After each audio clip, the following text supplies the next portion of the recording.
Just let it go.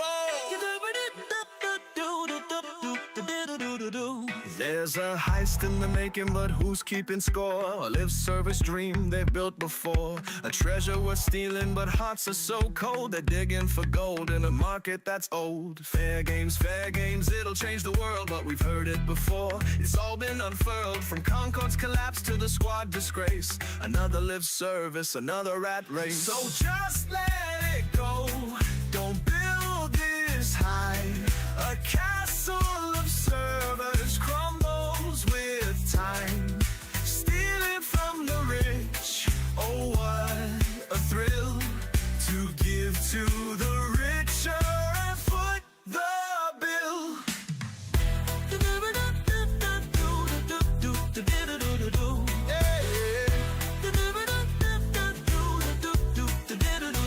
Once we played heroes with tales to unfold.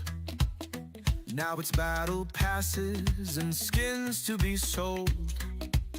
We don't need no lobbies or daily quests. Just give us a game that lets us rest. The Justice League's dead before it took flight. Fair Games feels like it's chasing that plight. We'll always remember your golden days when storytelling shone in the PlayStation race. So just let it go. Don't build this high. A castle of servers crumbles with time, stealing from the rich. Oh, what a thrill to give to the richer and foot the bill.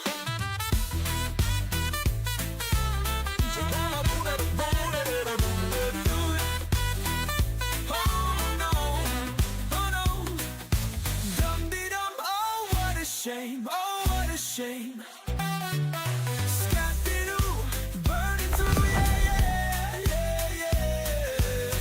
God of War and The Last of Us, wasted money and work, no trust. Burning billions and blaming the boys. Herman don't care, he'll just go back to Alloy. Fair games, it's just not your day. Leave live service to those who've lost their way. Sony, we're begging, just let it go. I'm vibing. The world's had enough of this shallow show. Just let it go. Don't build this high. A castle of dreams should reach the sky, stealing from the rich. Oh, what a thrill to give to the richer and foot the bill.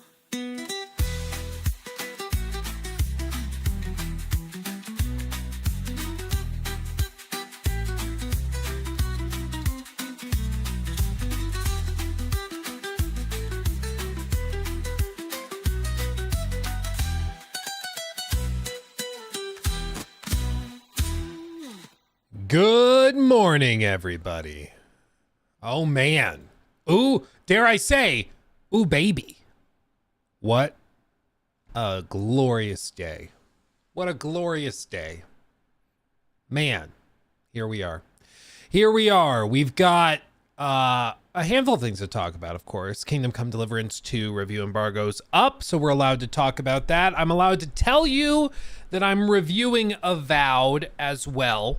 Can't, of course, say more than that. We've got a first look at the next Battlefield. That looks like they kind of been cooking. But we'll get to that. Because people have thought that before. And it's not worked out too great. And Civ 7 reviews went up. I'm surprised they dropped so early. But yeah, Civ 7 reviews are up, and they're like fine. It seems like a lot of 6s and 7s. Did somebody do like a roundup? Civ 7, maybe.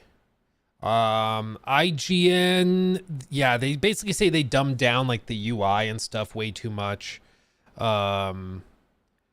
2-star for review for Civ 7. I don't know what that is. Let's see. More like a series offshoot than a Civ 6 sequel. Civ 7 sheds a little too much weight to match its excellent predecessors. Seems like the common thread with people that didn't love it is that they dumbed it down too much. Kale Hunt with Windows Central really liked it, so there's that. Noticeable repeated frame drops. Modern Age ends around World War II. Paid DLC content announced before the game even launched. Interesting. I don't know. I'm a classic Civ 5 guy. I still like. Maybe it's one of those things where like it's wherever you started your Civ journey, that's what you like, and everything else feels too dumbed down for you. But Civ 5, I'm there for that. But Civ 6, Civ 7, I don't know. I'm less convinced by that, frankly.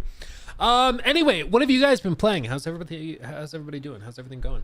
Let me pull these up. Amboss, thank you for resubbing 6 months. Ooh, baby.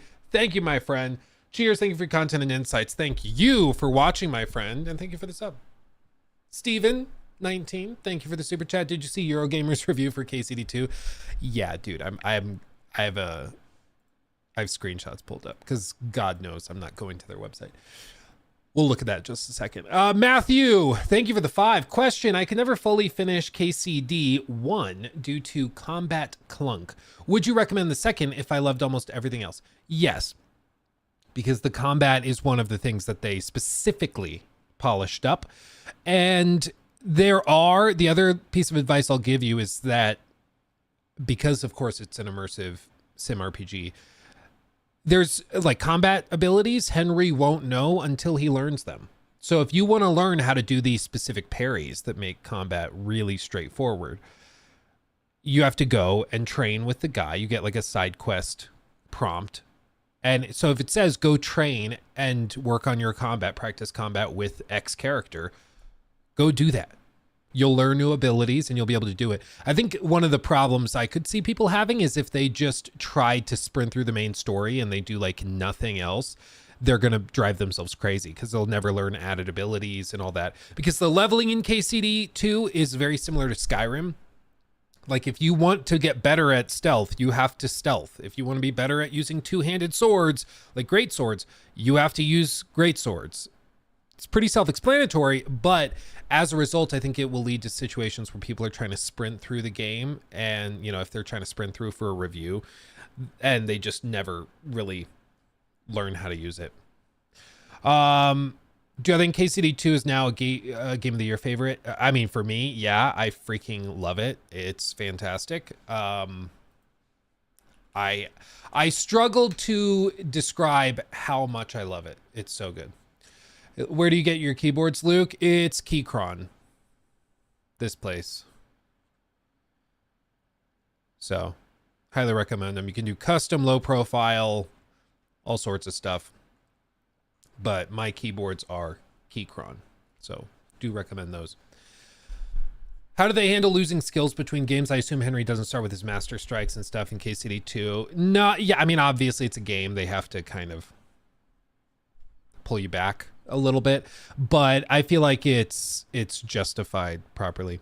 I believe it's a Q6, Loxy. I believe these are Keychron Q6s, if I recall correctly. It's been a minute since I bought them, but I believe they're Q6s. As for, I have a K2 and a Q2 for travel. Was it a Q2? Oh yeah, no. They're great. I can't recommend them enough, and they weigh like 10 pounds each. They're built like tanks.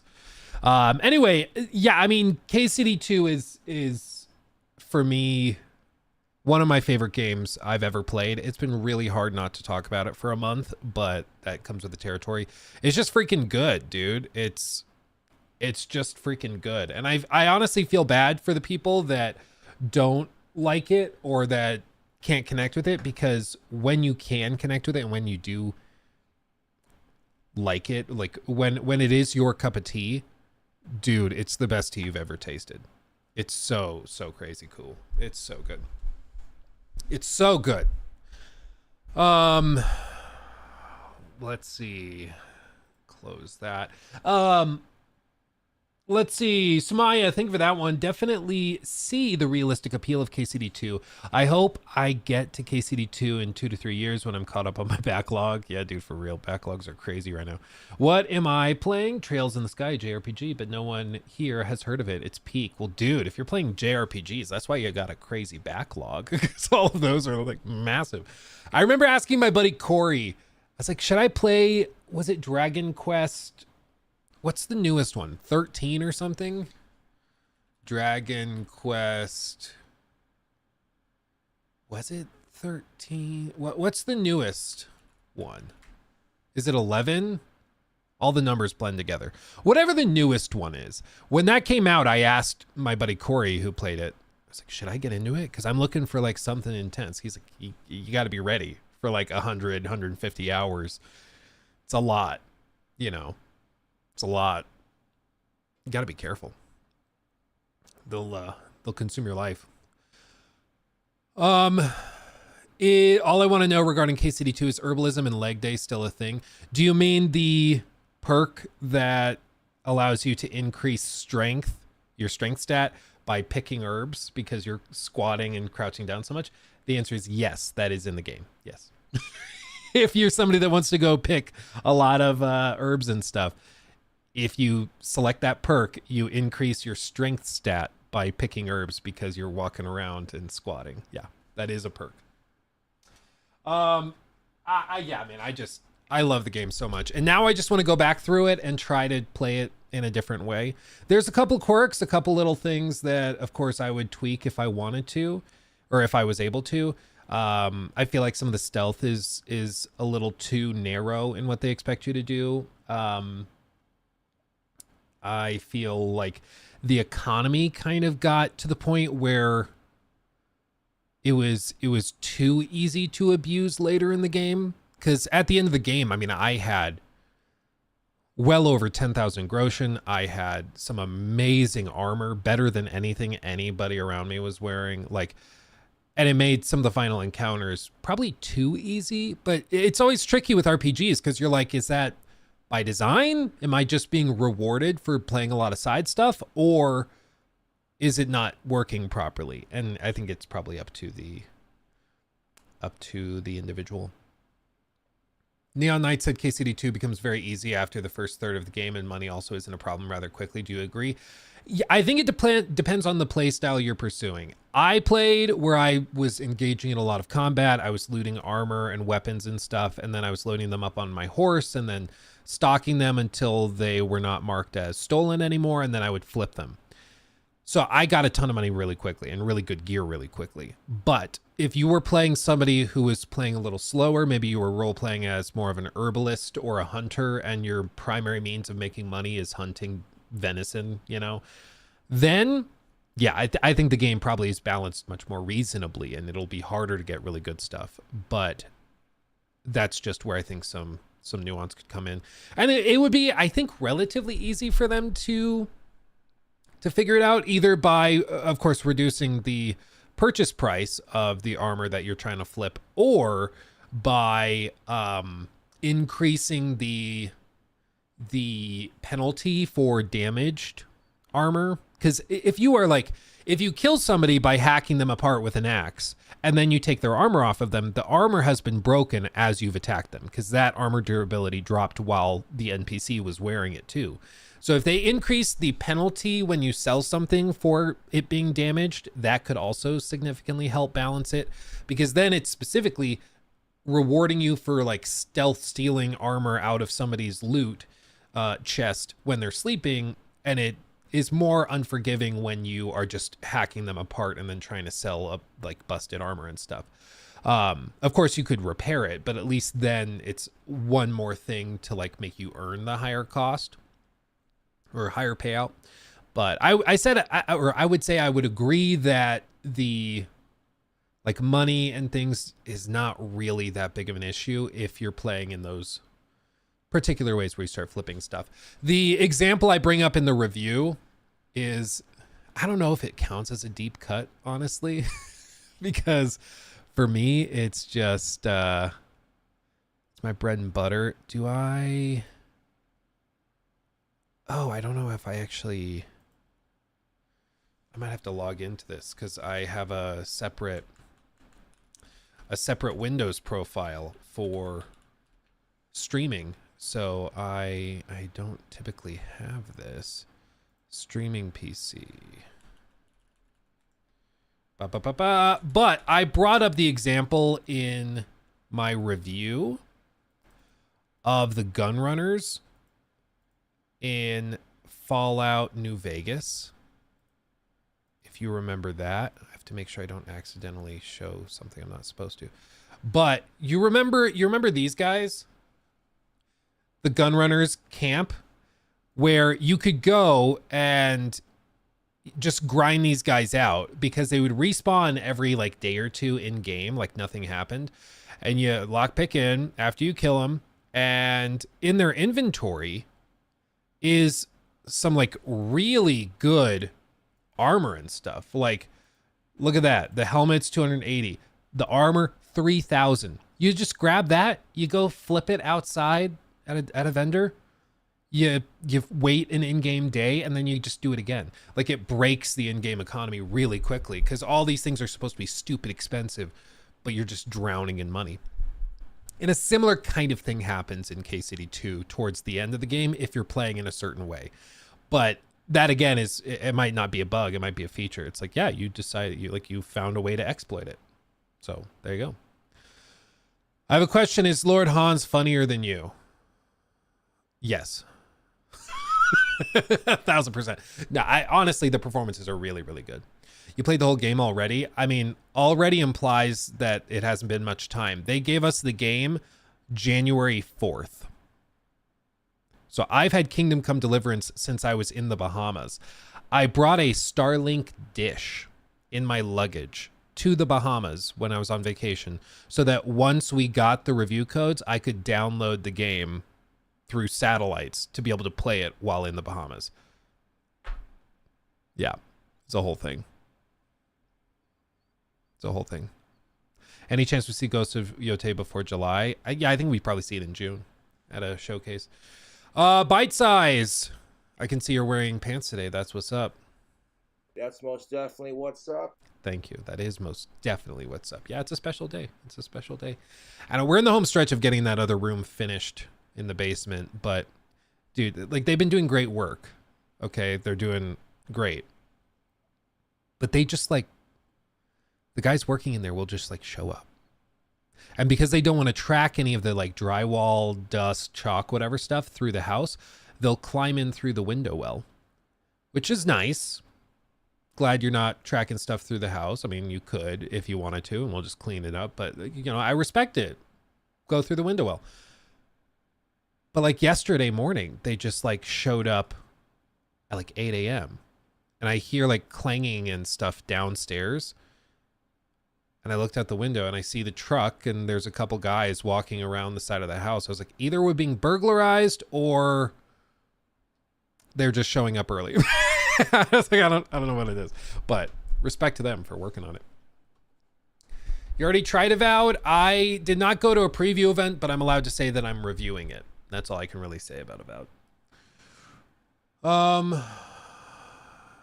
AC Shadows plot leak. I don't know what that's referring to. If the plot leaked, I don't know. There was one.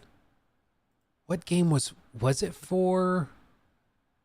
No, oh dude, it was the Kingdom Come Deliverance 2 thing. There was a guy that claimed to have a leak of the story of KCD 2, and it was like hilariously wrong, where the guy was claiming like all sorts of insane woke stuff, like just making stuff up. He's like, and then they go and they all have a gay orgy together, like outside of his mind. But we're all under NDA, so we're not allowed to say that's ridiculous. That's not in the game. So they, like, those guys, those rage baiters, were just passing this around, being like, "Oh, KCD 2, it's gonna suck now." And it was like, bro, I wish I could say this is stupid, but we can't. We just have to be quiet. It was crazy. But as for Shadows story leaks, I don't know if you have a link or if there's an article or something, you should send it like on X or something, and I can see it. We could look at it. Where see, this is the thing I don't. Orem, you say AC Shadows plot leaked on a hentai site. I can't tell if that's a joke or if that's true. I don't know what that means, man. I don't know. Are there brothels in KCD2 for scientific reasons? I guess you'll have to wait and see. And go looking around for them. KCD2 on Series S. I did not try it on Series S, but I did play like a solid 30% of my total gameplay time probably on my ROG Ally, which is not a super strong gaming device. But the game runs pretty well on that. Like, I played it on the plane. I played it. Like, I wasn't really allowed to say much, but like in the hotel when I was in Quebec for the AC Shadows event, I was playing Kingdom Come Deliverance on my ROG Ally. Like, and it ran pretty well, which is pretty cool. Big, long, random number name man says, Luke, I've never heard of an embargo, but can you tell me if there's big titty goth girlfriends in KCD2? I mean, if there were... That's most definitely what's up. But I guess you'll have to wait and see. How's lick picking? I'm assuming you mean lock picking. Maybe lick, I don't know. You do you. Some people hate the lock picking minigame in Kingdom Come. I don't particularly hate it. I think it's fine. Lockpicking minigames are always really hit or miss for me, and this one I don't really mind, but some people I'm sure will hate it. Thankfully, it's not like a huge... I can think of like a handful of times in the main story where you have to lockpick something. But even then, there's usually a option to go and find the person that has the key or pickpocket from their pocket the key. You know, there's options. Rory, good to see you, my friend. Glad to have you. Russell, yeah, we're gonna look at the Battlefield Mini 10-second clip. Yeah, where I have it pulled up. We're gonna look at it. Sumaya, Trails JRPG series has 12 games currently, roughly 100 hours, all connected and interconnected through world building. I love that kind of stuff. This also makes my choices to try new stuff is really limited. Oh, dude, I believe it. But if you have the time and the attention span to get into one of those big intertwining RPG things, oh man, so good. Arthur, if I liked KCD 1, should I consider going in 100% blind, checking no reviews at all? What I can say is that me and my team were very cautious with what we showed to avoid spoilers. I can't speak for other reviewers. I mean, I've thought before that something was really obviously a spoiler, and then I'll watch somebody else's review and they just casually have it on screen like it's nothing. So I can't speak for other reviewers, but at least for ours, we tried very hard. We only showed stuff that was either already known through the marketing campaign that they've done. It was sequences that were already shown by the media team, and so we tried very hard. But of course, if you want to just go in raw, that's totally fine too. Totally understandable either which way. But yeah. Bite size. I want to get Avowed, but I feel like the digital pre-order really isn't worth it. If it's going to be Outer Worlds long, then I'll probably just play it on Game Pass and bounce when I'm done. Yeah, I mean, I think with Avowed, it's going to be interesting to see how it plays out, because we're all kind of playing it by ear too. Speaking of the basement finishers, this is one of the basement finishing guys. So I'm going to pick up this phone call real quick. I'll just be right back. It's probably a minute. So give me just a second, guys. I'll be right back.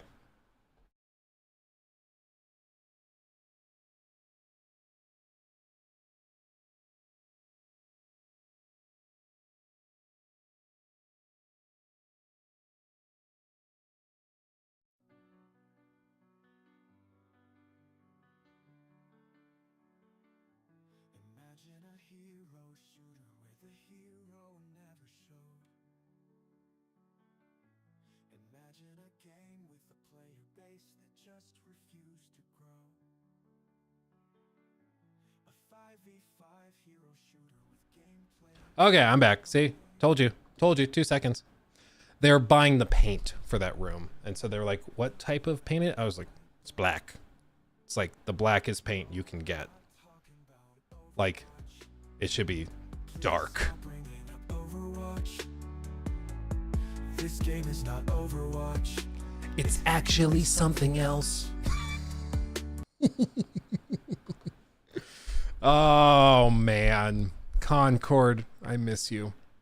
Concord like the grape. Okay. Where else was I? What were we on? I lost my train of thought there.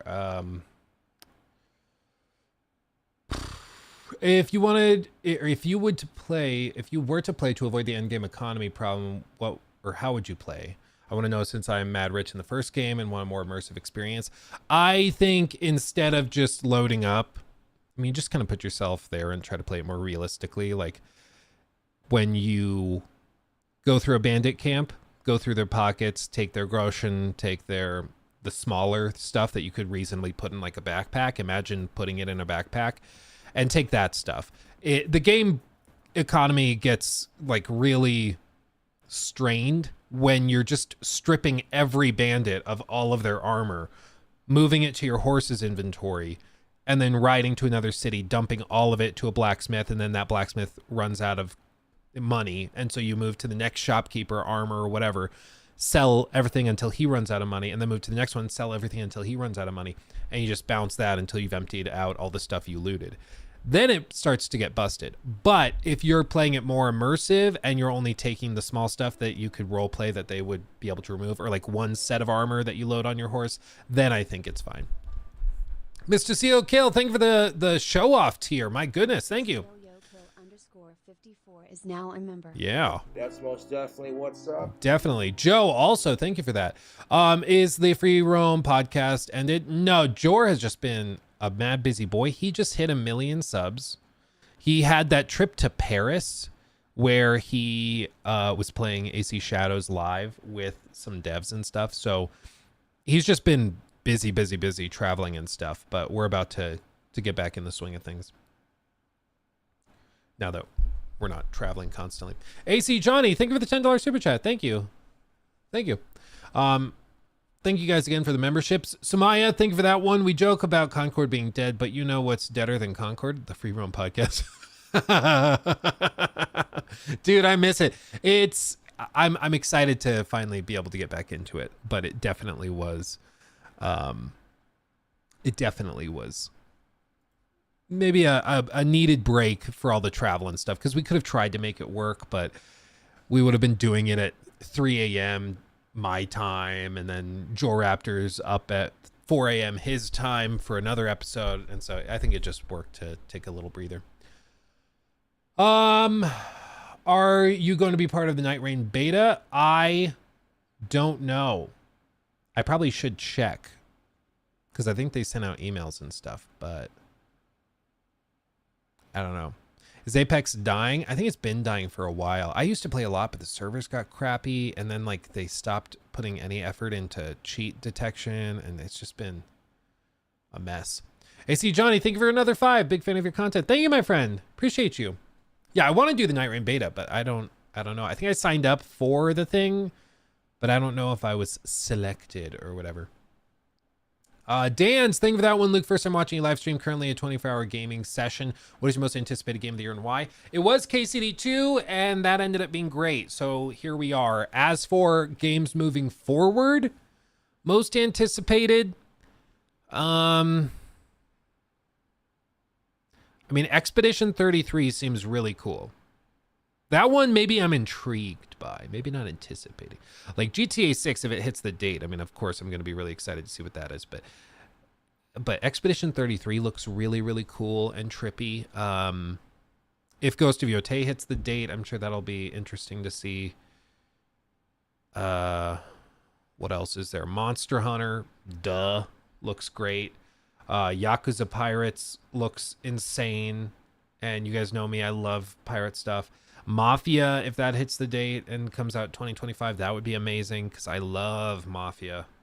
Doom looks crazy. There's a lot, dude. There's a lot. Ghost of Yotei coming this year. We'll see. We'll see. It's kind of hard to say. They also, a bunch of people started freaking out because, well, I guess I'll be able to mention this because people were able to dig into LinkedIn posts and find one of the, where is it? They were able to find one of the writers for Ghost of Yotei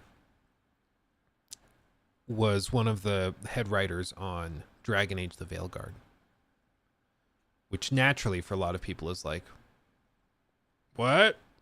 Don't like that. Uh-oh.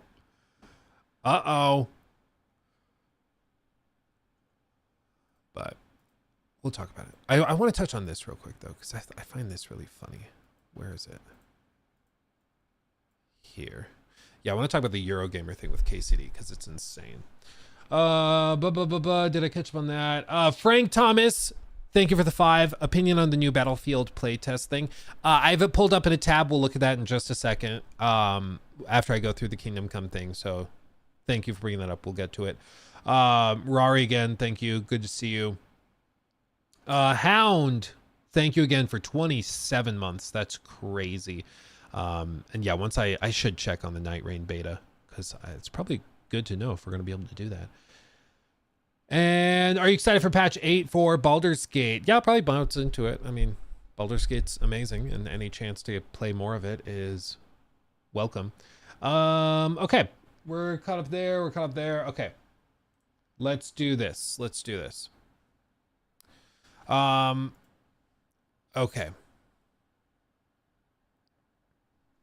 So, news over. Forgot to turn off the echo. Eurogamer. They're an outlier right now. They're an outlier.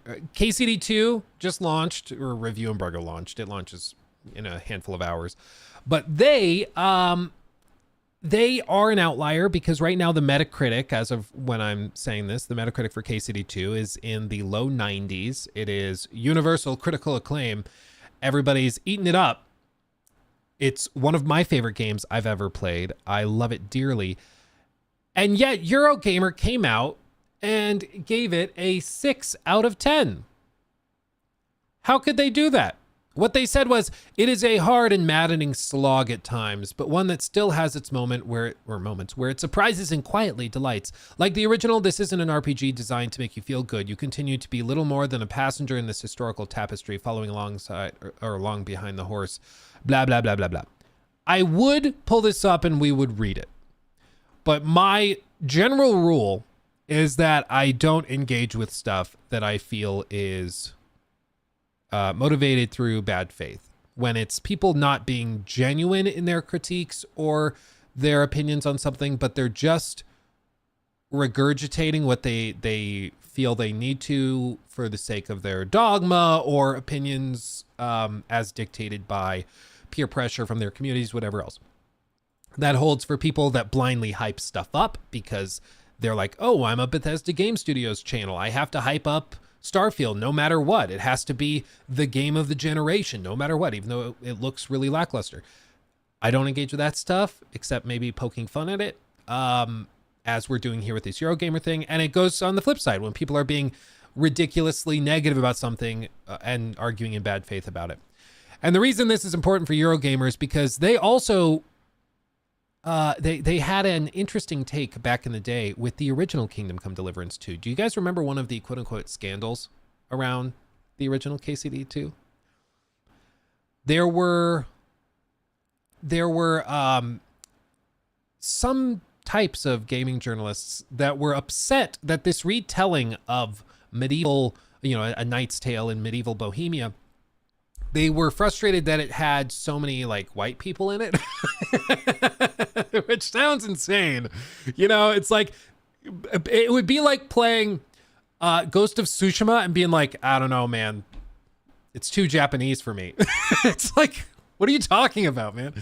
They didn't even give the original game a score. Okay, as Daniel Vavra, the like actual game director of KCD, tweets out here, instead of challenging the Dark Age, it reinterprets 615 years later. The game seems to delight in it. Instead of seeing notes in the margin of a history book, we get what feels like a glossy pamphlet advertising escape into an oddly romanticized past. And it's that blah, blah, blah, blah going on, basically calling them racist for having so many like Europeans in this game. Of course, they gave Dragon Age: The Veilguard a perfect score. Said it was the best entry in the series, right up there with the best of BioWare of all time. Bold take. Okay. What they go on to say, though, this is also a clip from Michael, because I don't want to pull up the article myself and give them ad revenue. There are many times I wish Kingdom Come Deliverance 2 was easier to like, easier to get into, easier to enjoy, and easier to savor in the long run. And that's before we get into the naughty briar patch of its director being a vocal supporter of a movement whose effects continue to cause real and tangible harm to the wider industry. This, I believe, is in response to his statement saying that you should just make good games and not focus on, like, virtue signaling stuff for cultural reasons. He said, just make a good game instead. And this is apparently bad enough that this should be brought up in the review. But I also don't think it really, cares about being liked either, which is fine, as I don't really like it myself. But there's a lot to admire here, sure, but you have to do so on its own terms. It is a hard and maddening slog at times, but one that still has its moments where it surprises and quietly delights. What? What? Their X post, Kingdom Come Deliverance 2 is a gorgeous medieval RPG that continues to be just as divisive, prickly, and abrasive as its predecessor. Whenever a game journalist, quote unquote journalist, reviews a video game and they start bringing up the political history or motivations of the game's creators, you might be dealing with somebody who's not actually reviewing the game, but they're more just checking it against a Puritan checklist of whether it does what it's supposed to do. It's like, it's not about being a good game. It's about being an important game. That's why Dragon Age: The Veilguard was so good, because it wasn't necessarily good. It was important. Who cares if it's a good game? You know, so Eurogamer is one of those outlets that I mean, I don't think you should take seriously. I don't take seriously. I'm not going to pull up their article and give them ad revenue. I'm good, because I don't think that they were actually engaging with the game in good faith. I think they went into it knowing that they were going to give it a bad score because they didn't like the creative director, saying that he prioritizes game design above everything else, and that's that. Class Ambrose says that's the same reviewer as the Wukong review. Yeah, and they also went against Wukong for the same reasons as that IGN hit piece where they were trying to get Black Myth Wukong canceled because some developers said things that were quite crude. If you translated them through Google Translate, they came out quite crude. And the other most hilarious thing at the end of that whole Black Myth Wukong hit piece that they did was that they came out and said, where's the logo? At the very end of this whole like hit piece on the game, they came out and said, and the other concerning thing about Game Science as a studio is that if you look at their logo, it looks sort of like a sperm. So the logo, you say, looks vaguely like a sperm, and therefore they hate women or something. I don't understand how these pieces connect, man. Like, again, if you made the logo look kind of like fallopian tubes or something, would that mean that they hate men? No, I don't think so. Like, what are you talking about? It just is actual brain rot. It's on both sides of the aisle at any given time. Don't get me wrong. There's stupid people everywhere.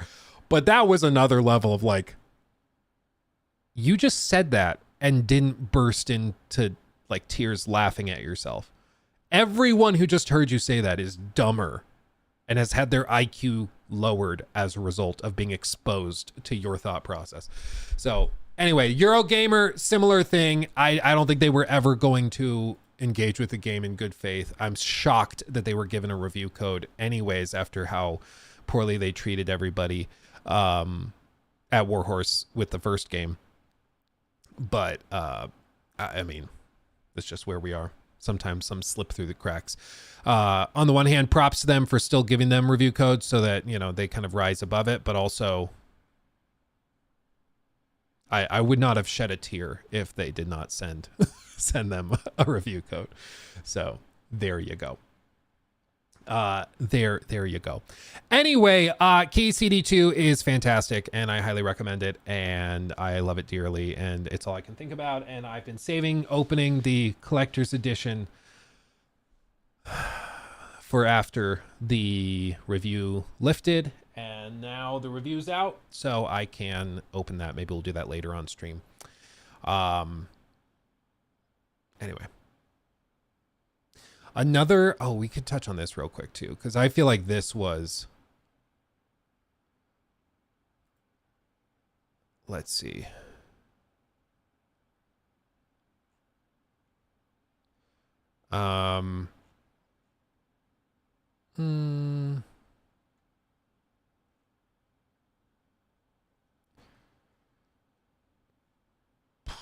Where is it? Maybe let's talk about Battlefield. We've been waiting for Battlefield. Let's get to Battlefield. Close that. Yeah, dude, I'm just so glad KCD2 was so good. I was so worried that it was going to be a dumpster fire or that it was going to be buggy or something. And I was like, I've been looking forward to this for so long, but it ended up being so good. And I'm glad to see other people are also loving it. After Neon Knight's preview, I was like, I bet he's going to like it. And his review, 170 hours of Kingdom Come Deliverance 2, my full review. And he's like, it's one of my favorite games ever. I love it dearly. And it's really good. I just can't wait to play it again. That's the thing. Most big RPGs you spend dozens of hours in, you get to the end and, you're like, okay, I'm closing the book. I'm ready to move on. But like, I just think with this, it's just so good. You just want to keep going. It's really, really impressive. If anything, maybe I'll wait to do another run until they release the hardcore mode, because they have a hardcore mode that introduces even more like sim elements, and so maybe I'll wait for that. Okay, let's touch on this. I haven't watched this whole thing through. I've only seen like the screenshots and snippets, so I feel like we're in for a treat here. Did I read those? Yes, I read those. And Avaloth, thank you for subbing with Prime, my friend. Thank you. Gid, thank you for the 1 month at tier 1. Thank you also for that. And Vic772 ING, probably Viking, I think, maybe. Thank you for subbing with Prime as well, my friend. Thank you. Appreciate you. You got a PS5 version? Did you choose it? I mean, yeah, I pre-ordered the collector's edition like a long time ago. I don't even remember when. And I think they were sold out of the PC version, if I recall correctly. So I was like, if I have to pick a console, PS5. So that's the version I have. I'm mainly interested in it for the statue for the studio. Yeah. How's PS5 performance? I don't know. I have not opened it. So I don't know. But on PC, it's very scalable. It's like very, very scalable. Works on low end stuff too. Anyway, let's see. Aresmanticore. Is that a monster or something? I don't know. Came from Aspen Stream. Your takes are very refreshing and entertaining. Thank you for not peddling brain rot. Keep up the good work. Thank you, my friend. I try not to. I mean, we do a little brain rot stuff. Let's be real. We do AI songs making fun of Herman Holst and PlayStation's leadership and Xbox's stupid decisions and, you know, Concord and stuff. So we do a little brain rot, but it's fun brain rot, you know? Like, I have a candle for our Lord and Savior Todd Howard. It's a little dumb. But there you go. There you go. Where's my elephant in the room? Yeah, I think I'm going to 3D print one. I think that's what I'm going to do. I'm going to 3D print like a custom one. Maybe I should hire somebody that's like really good at 3D modeling and have them make an elephant in the room that has like Todd Howard's face on it or something. We could do that. That could be funny. Or like Kojima's face. There's options. We'll figure it out. Yeah, we'll figure it out. Fake religion is not dumb, Luke. Yeah. No, I'm hoping in like 1,000 years, there's some archaeological expedition that digs through my basement and finds like old pictures and cardboard cutouts and a 3D printed statue of this one man that we all praise. And there's inscribed text, "Praise be to Todd." And they're like, clearly this was the god of their dominion. I really want that to happen, man. Maybe one day I'll build like a big stone statue. We could do that. I kind of wonder, you know, with some archaeological sites, if there's anything like that, where for like the archaeologists, like, yes, clearly this was where they prayed to the gods in the stars. And based on the alignment of the stars, we can tell that they were worshiping this god in this whatever constellation. But in reality, it was like a bunch of teenagers screwing around. Like, what if we stacked rocks like this? Wouldn't that be funny? I wonder if that happens, you know, if we just read into it way more than was actually the case. Where's the cardboard cutout? He's back there. He's behind the glass cases. He's just the like piece of cardboard that folds out to like lock him standing up is like kind of falling apart. So I try to only take him out for special occasions. I'm convinced Egyptians just like cats a lot. Dude, honestly, that's one I've considered too. I know there's like some text and stuff where there's like a cult of them, but I like maybe the cult started just because some rich guy loved his cat to the point where he's like, and make offerings to my cat and do this and do that. Like, it's not impossible. Is it true they mummified cats too? Oh yeah. Oh yeah. There's a whole thing. There was a huge trade in the 1800s of Egyptological artifacts being transported to England, to Europe, to even the States. Like, people don't realize, but Joseph Smith, the founder of Mormonism, was also an avid collector of some ancient Egyptian artifacts that were shipped over.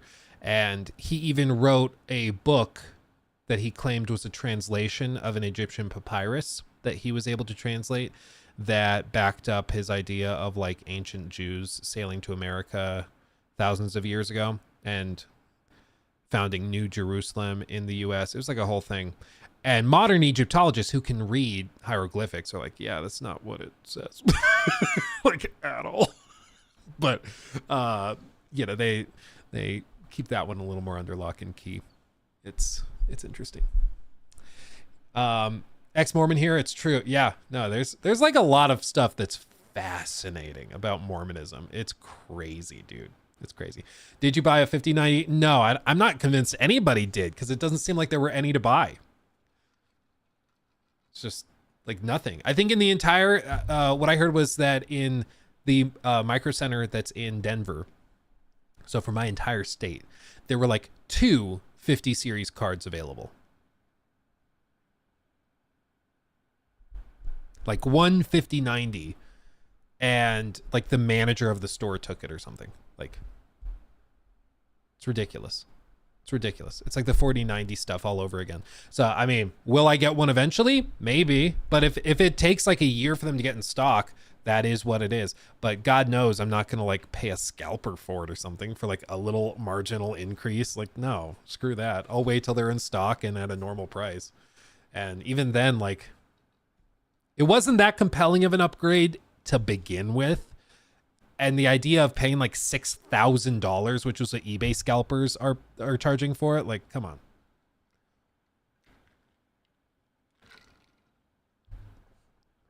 Yeah, Hida manager. Dude, it was a problem when I worked at Best Buy. We had managers that would come in and they would take and hide certain things. Like one of the things we had was those PS4 Pro anniversary editions. They were the really cool clear ones. Yeah, these things. So we had these, the 500 million limited edition ones. Yeah. So these came into stock, but our managers just happened to take like some of the boxes and tuck them behind some of the TVs in the warehouse because they're like, oh yeah, it shows we still have one in stock. We just can't find it. Weird. Then at the end of their shift, they would buy it. It was a problem because employees would go in there and buy stuff before customers could.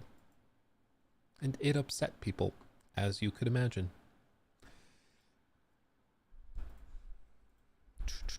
Okay. Mihai, thank you for the 10. Very generous. Hey, thanks for being thorough and fair. Thank you, my friend. Yeah, I will say it was really funny seeing, even with the AC Shadows stuff. Like, you go to my preview video thing, and there's a handful of people that are like, wow, Luke's bought and paid for hyping up AC Shadows. But you go to the AC Shadows subreddit, and Assassin's Creed fans are saying I'm a hater, and somebody was calling me the new Asmongold, and people are freaking out. It's like, if you're upsetting both sides of the extreme, you're probably doing something right. You know, if both extremes are upset, it means you're in the middle, which is probably closer to where reality sits. But it was just freaking funny where you go to one community and they're freaking out one way, and then the other community is freaking out the other way. And it's like, okay, you're not going to make anybody, like, you're not going to make everybody happy. So just focus on like the fundamentals, you know. Cook, you need to get long hair now and have cockroaches in your room. Yeah, I've already stopped cleaning, so I'm on my way.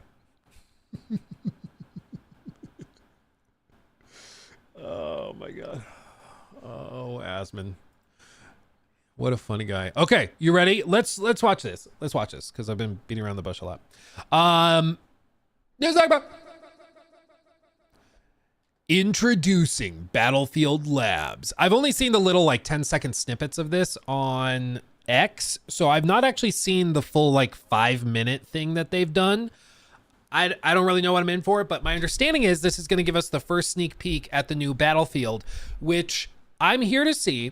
My stance on this going in is that I really hope that Battlefield gets back on the horse and is competitive again, because the worst thing for Call of Duty, for just FPS fans, frankly, is to have only one game that's really filling that void, that's competing. It's just bad. And you see it with Call of Duty, just like actively getting worse and worse and worse as the years go by. And so if there were a Battlefield, we were hoping maybe X Defiant could offer some competition, but of course that's shutting down, I believe, in June. It's winding down already. But if there's competition, at least then they can hold each other to account and they can counter each other. And then they have to be like, oh, did you see what Battlefield did with destructible environments? Ooh, Call of Duty needs to do that now too to be competitive. Oh, but did you see Call of Duty's movement? Okay, we need something like that in Battlefield. So competition is great, and I hope that they actually are competitive. But the last Battlefield was like so hilariously underbaked. I have zero confidence in EA and Battlefield in general at this point. It's going to take a lot to convince me that they've figured it out. Yeah, the finals is also a good example. I'm not sure if the finals is appealing to the exact same group as like Call of Duty fans, because it's more extraction based, but that is a good competitor that has some interesting stuff. It's unlisted now. It is showing unlisted. I don't know if it always was or not. But you're right.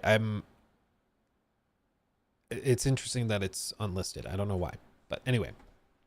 I got it from a link through X, so I didn't find it on recommended or anything.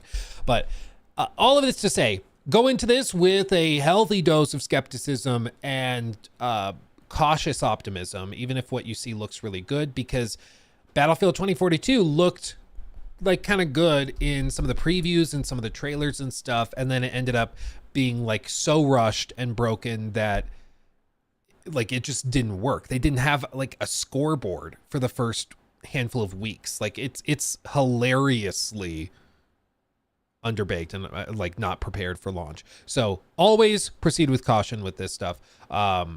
Yeah, DICE is always good at marketing, for better or worse. That's true. I mean, they're typically pretty good at it.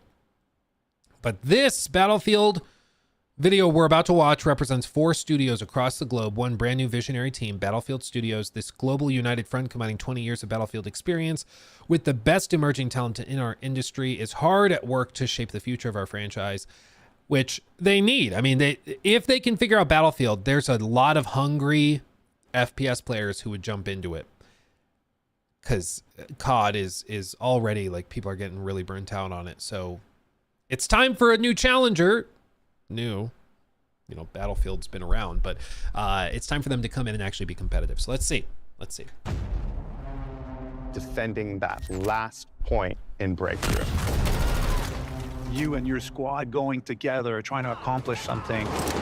Helicopter crashes into the building next to you, and all of a sudden the roof drops on your head. The vehicle play is the destruction. You've got tanks, you've got jets. You get a bit sweaty in your palms.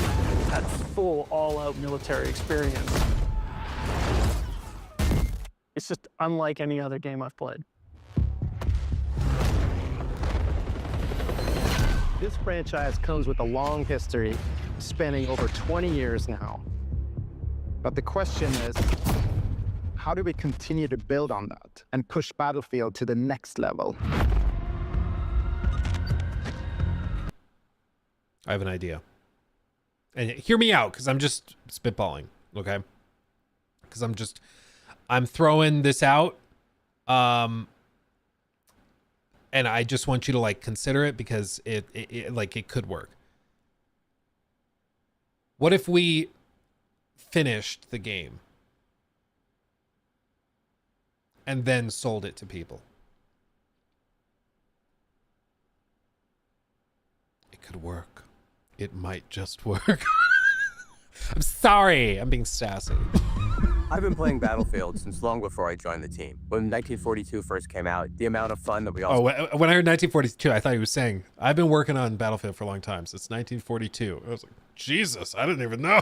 That's down crazy. And have with it is just, you know, still like a fond memory. So in joining the Battlefield team, it was about the opportunity to give that team that space to do something just more amazing even than they've done in the past. We set out with this ambitious idea of creating this new Battlefield universe. And to make that vision reality, we had to think big. Think big. Just to point this out, because this is always cool. Let me show you. So you've probably heard of play tests, right? We've all heard of play tests. I've participated in a handful. Some preview events take place in the pre-test buildings within studios. But basically what you're seeing here is one of these playtest areas. So what they do for these games is at the studio, they have rooms set aside like this, where it's just PCs.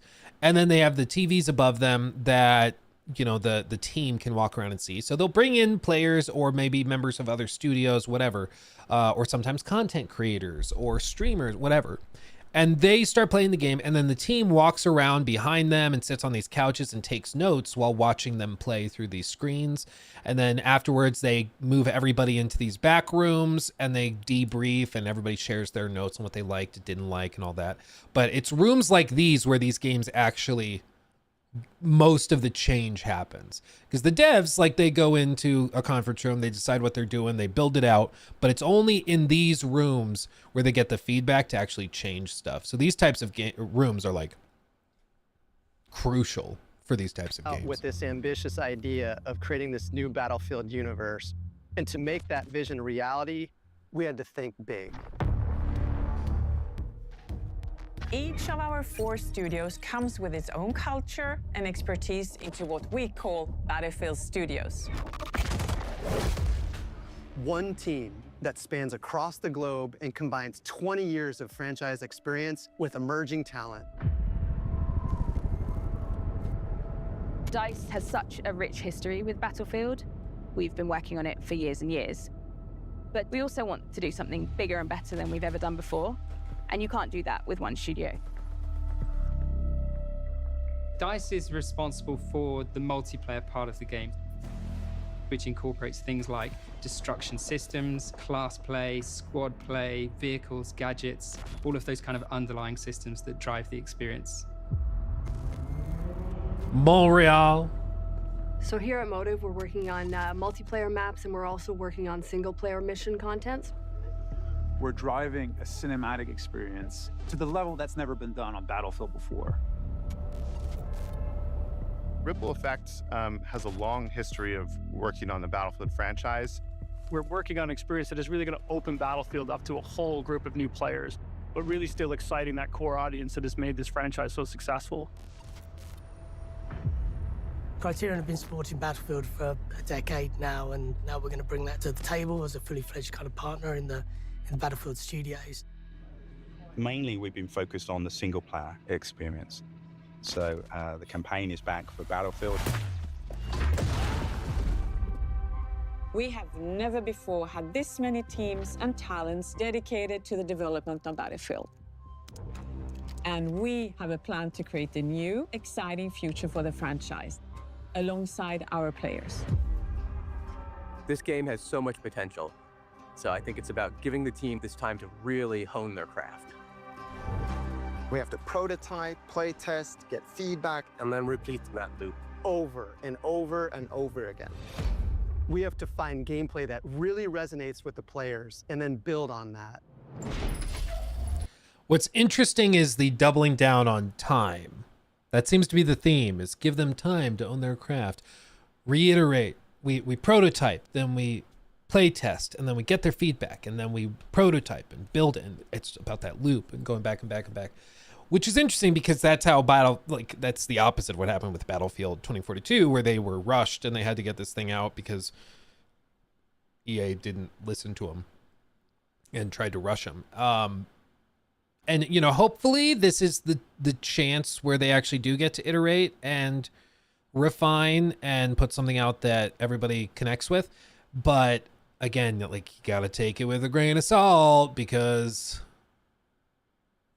we've seen these promises before. You just never know until the game actually comes out. But if they're willing to do actual like public play tests and betas and stuff, that can go a long way, and that can be really, really helpful. Super Sagittarius, thank you for gifting a membership to the community on YouTube. Thank you for that. And then also Steel Bones, thank you for the 10. Man, I wish this talk about taking I can't read today, my goodness. Man, I wish this talk about taking Battlefield to the next level didn't scare me, but the last decade of taking it to the next level since Battlefield 4 has really shown that they can't. Be honestly. Fair point. Fair point. Battlefield Labs is our new development initiative where players will get to test specific focus areas in the game. So they're creating a platform basically to publicly play test elements of the game so that they can get public feedback and refine to where it needs to be. Interesting. Interesting. I'm pretty sure that guy was the GM of COD. Yeah, so to clarify, a lot of these people they're showing, a lot of the people that they've put in charge of Battlefield, a lot of these guys are former heads or upper level people that have either worked on Battlefield before, the successful ones, or they are former leads in like Call of Duty, which again shows that they're trying to tap into that same market. I am optimistic. Long-term play testing for live service games, you know, it certainly can work. You're already seeing other studios do it, like Bungie with Marathon. They started bringing people and like content creators to the studio back in like August, I think it was, or September, something like that. But last year they were already bringing people to play test Marathon beforehand. And it was interesting. It was a lot of like Tarkov content creators and streamers, which wasn't that shocking. but there were some other surprising content creators that didn't really play it. Like I think they brought some Apex Legends players out to play test it, which was really interesting. And they were allowed to say that they were play testing it, but they weren't allowed to, of course, say anything else about it. But it was really interesting that they were bringing people out that early. But this is another one of those steps. You know, I think this is the move for the industry more broadly with these live service games. Is they're like, put it in front of players early so we don't get a Concord situation. Like single player games, you can have the big splash exciting trailer. The game's out in 6 months. Get excited, and then you release it and boom, you're good. That can work, but with live service, if it doesn't connect with people, your next like 5-year plan is shattered. So you gotta have a better finger on the pulse of what gamers actually want before you spend a decade working on it. We've done similar things in the past, but this is a whole nother level. We're doing it before we launch the game, and we're doing it with so much more content. It's an exciting way for us to interact with our audience before things go live and make sure that what we have is really fun and polished. And we have to test everything, combat to destruction to maps and modes. We're going to test all the new features that we're putting out, and we're going to test hardware like weapons, vehicles, and gadgets. We can try different things, but also validate what players are expecting from Battlefield. That feedback is crucial in helping us know what to prioritize, what needs improvement, and what feels like a true Battlefield experience. We're pre-alpha, so now is the time to test all the experiences our teams have been building for our upcoming launch and beyond. Join our Discord where you can learn more about our new closed testing environment. We call it Battlefield Labs. Let's build Battlefield together.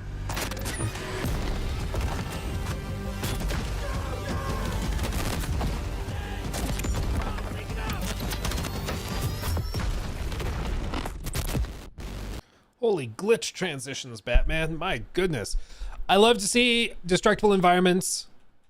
I just love that. And I would much rather have a building that can be torn apart than better ray traced reflections, frankly, personally. Like, I don't care that much about ray tracing if I can have destructible environments instead. Give me that Red Faction treatment.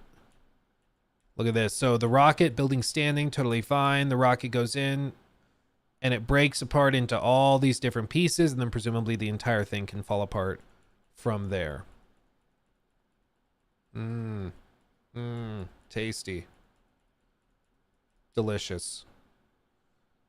Lots of particle effects. It's always tough to guesstimate, though, with Battlefield, how it's going to run, though.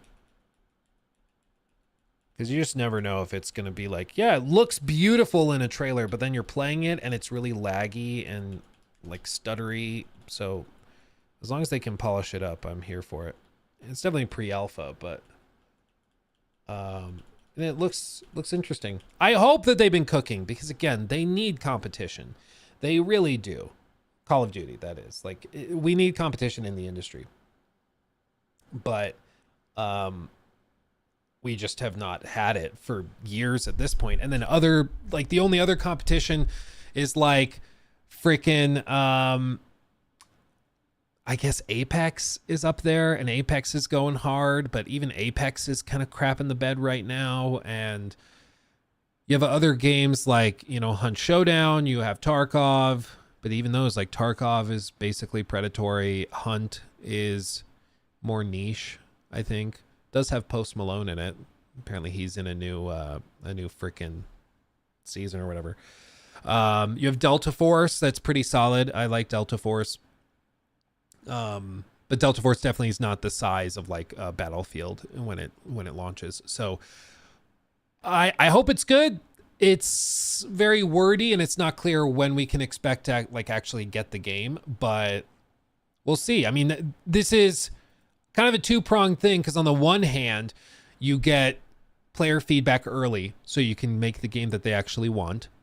2, you also get free advertising, because those same people are going to go in there and play the game a little bit, be like, assuming it's good, ooh, I want to play more. And then they check it out more and they delve into it more.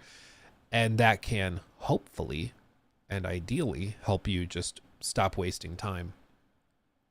But we'll keep an eye on it. I'm optimistic. that they could figure it out, but I mean, we'll see. We'll see. Take it with a grain of salt. Danny, thank you for that one. For the 2. Battlefield 1 wasn't that bad. By the way, good content. Thank you, my friend. Yeah, I like Battlefield 1, even Battlefield 5 was fun and was a good time.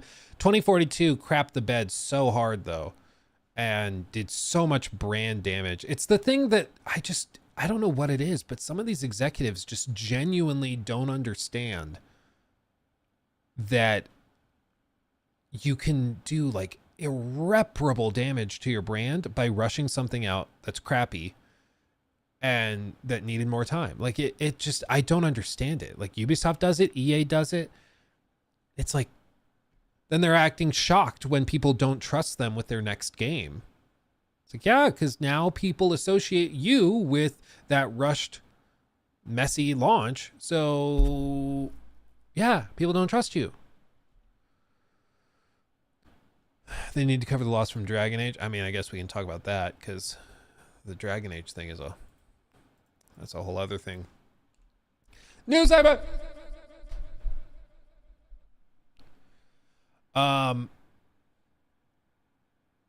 Okay. So we found out recently that Dragon Age the Veilguard did not perform to expectations, is the technical term. What I was saying for a long time was it's really important to be clear about what the standards are, because expectations are different from profitability. Okay. If I expect to lose $100, but I only lose 50, technically that transaction outperformed my expectations. I was expecting to lose more money and I lost less money. I still lost money, but I lost less money than I thought I would. So I'm actually happier.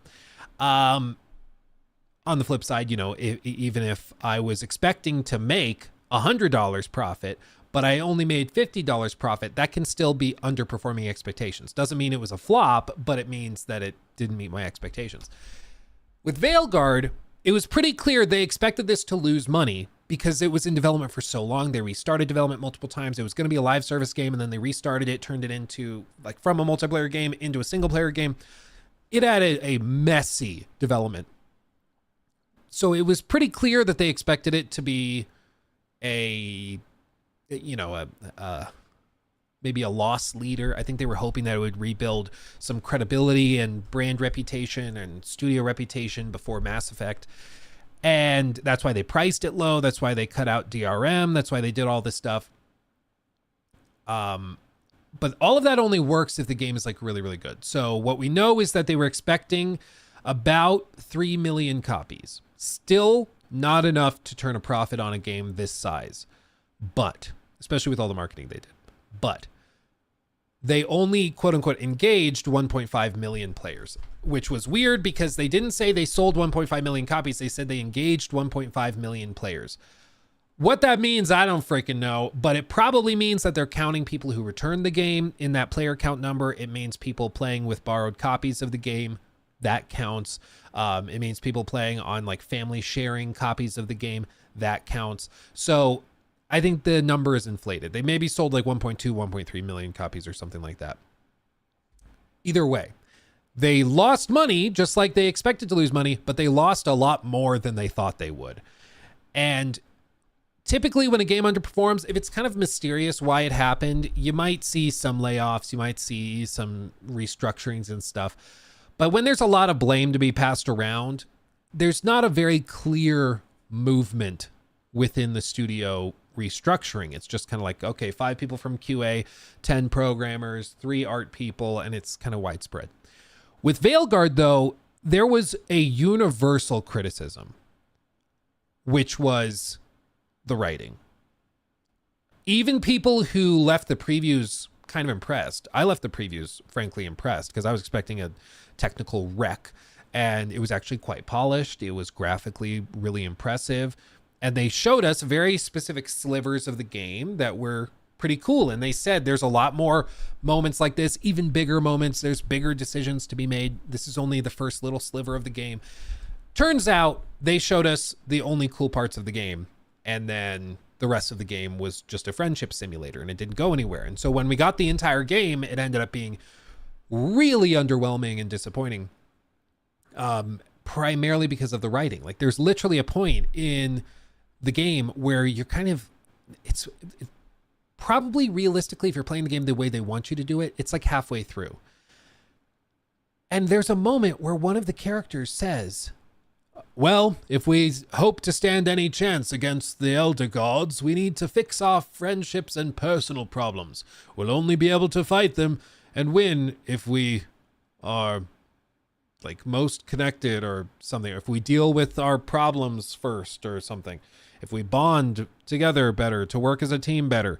Like, they literally have this big build up. An entire city is destroyed. Thousands upon thousands of people die. And then they're like, time out. Let's focus on our friendship. And it's like laughable, but it's totally serious. And the ending is determined based on how many of those party members you befriended. The romances, which I mean, I'm just going to say it. I know 2 women in my life who are big Dragon Age friends or fans. And they, part of the reason they love Dragon Age is for the romances, for the relationship stuff.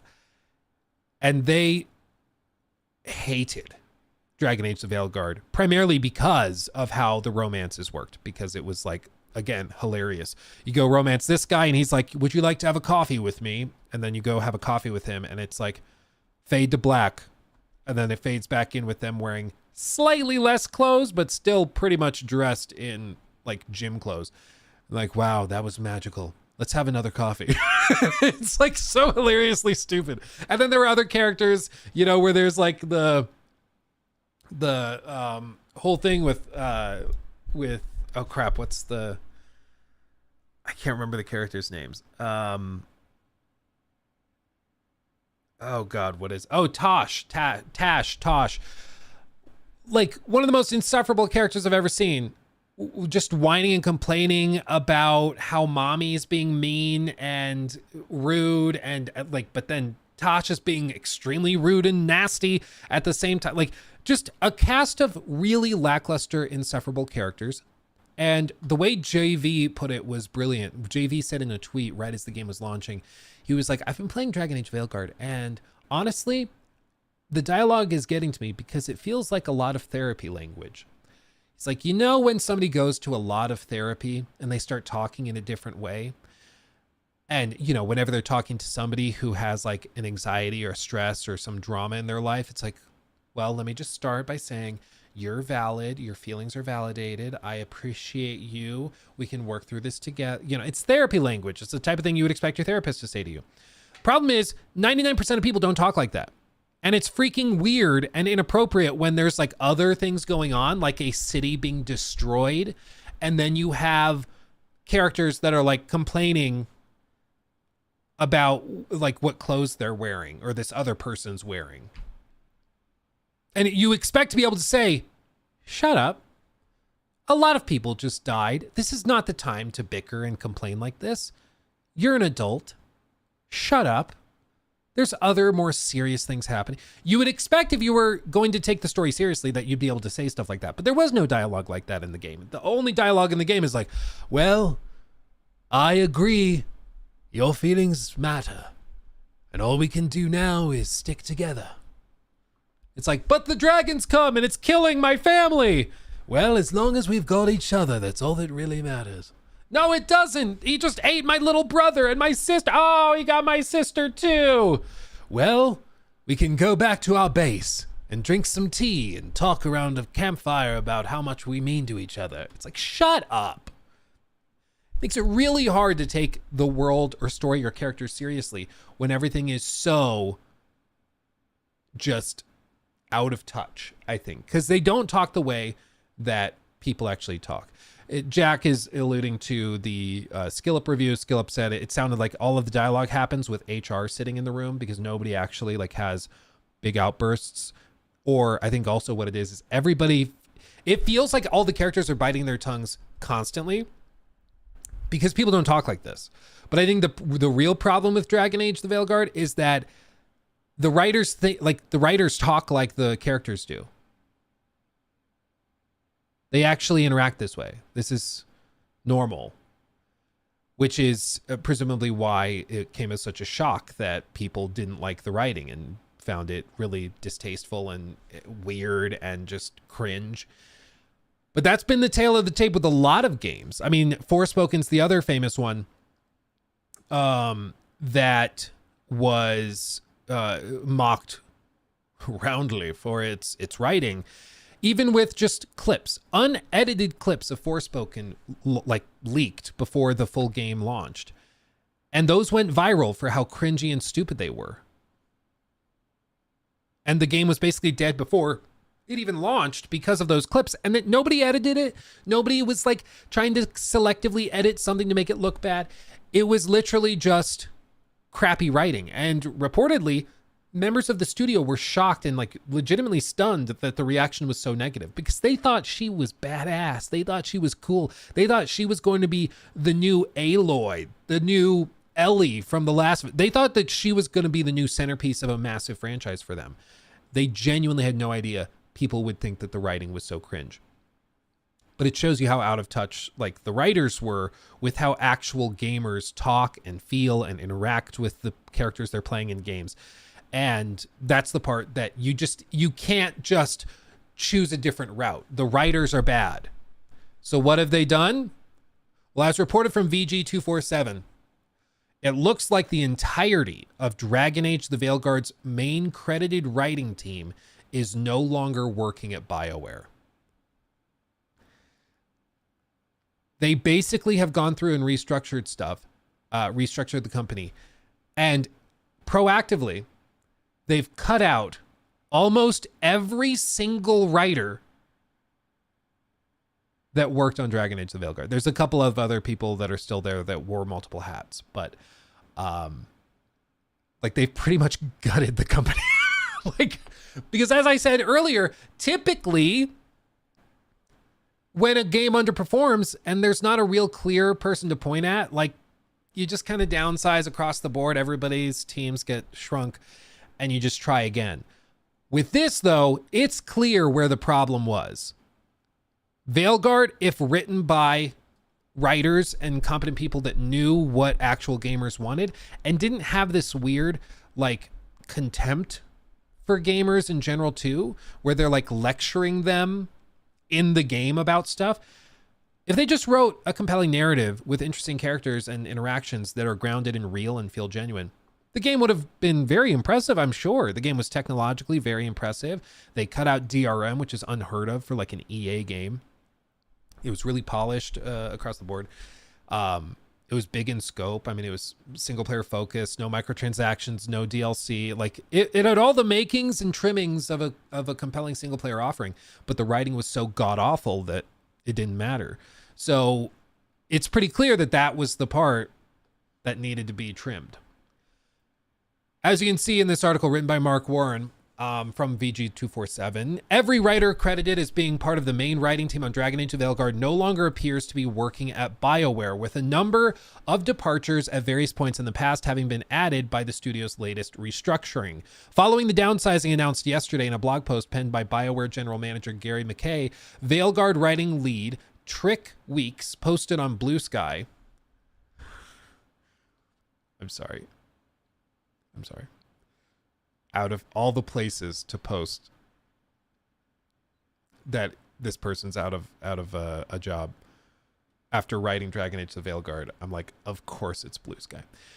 Said, quote, now is looking for a new writing and narrative position as his 20 years at the studio have come to an end. Even the veterans aren't safe. Like they're even booting out the people that have been there for decades. On top of this, fellow writer Brienne Batier, maybe, revealed that she's among those who have moved from BioWare to Motive Studio as part of the restructuring, with Cheryl Chi seemingly being in the same boat. Taking a look at the game's credits as listed on Moby Games and IMDb, you'll find those two names listed as part of Veilguard's main writing design team.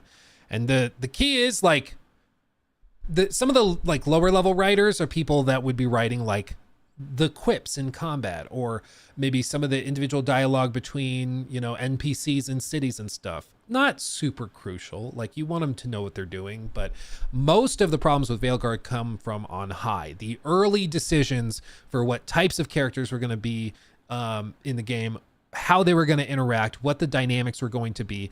Does this character like this other character? Do they interact well? Does this person dislike certain types of people or certain things?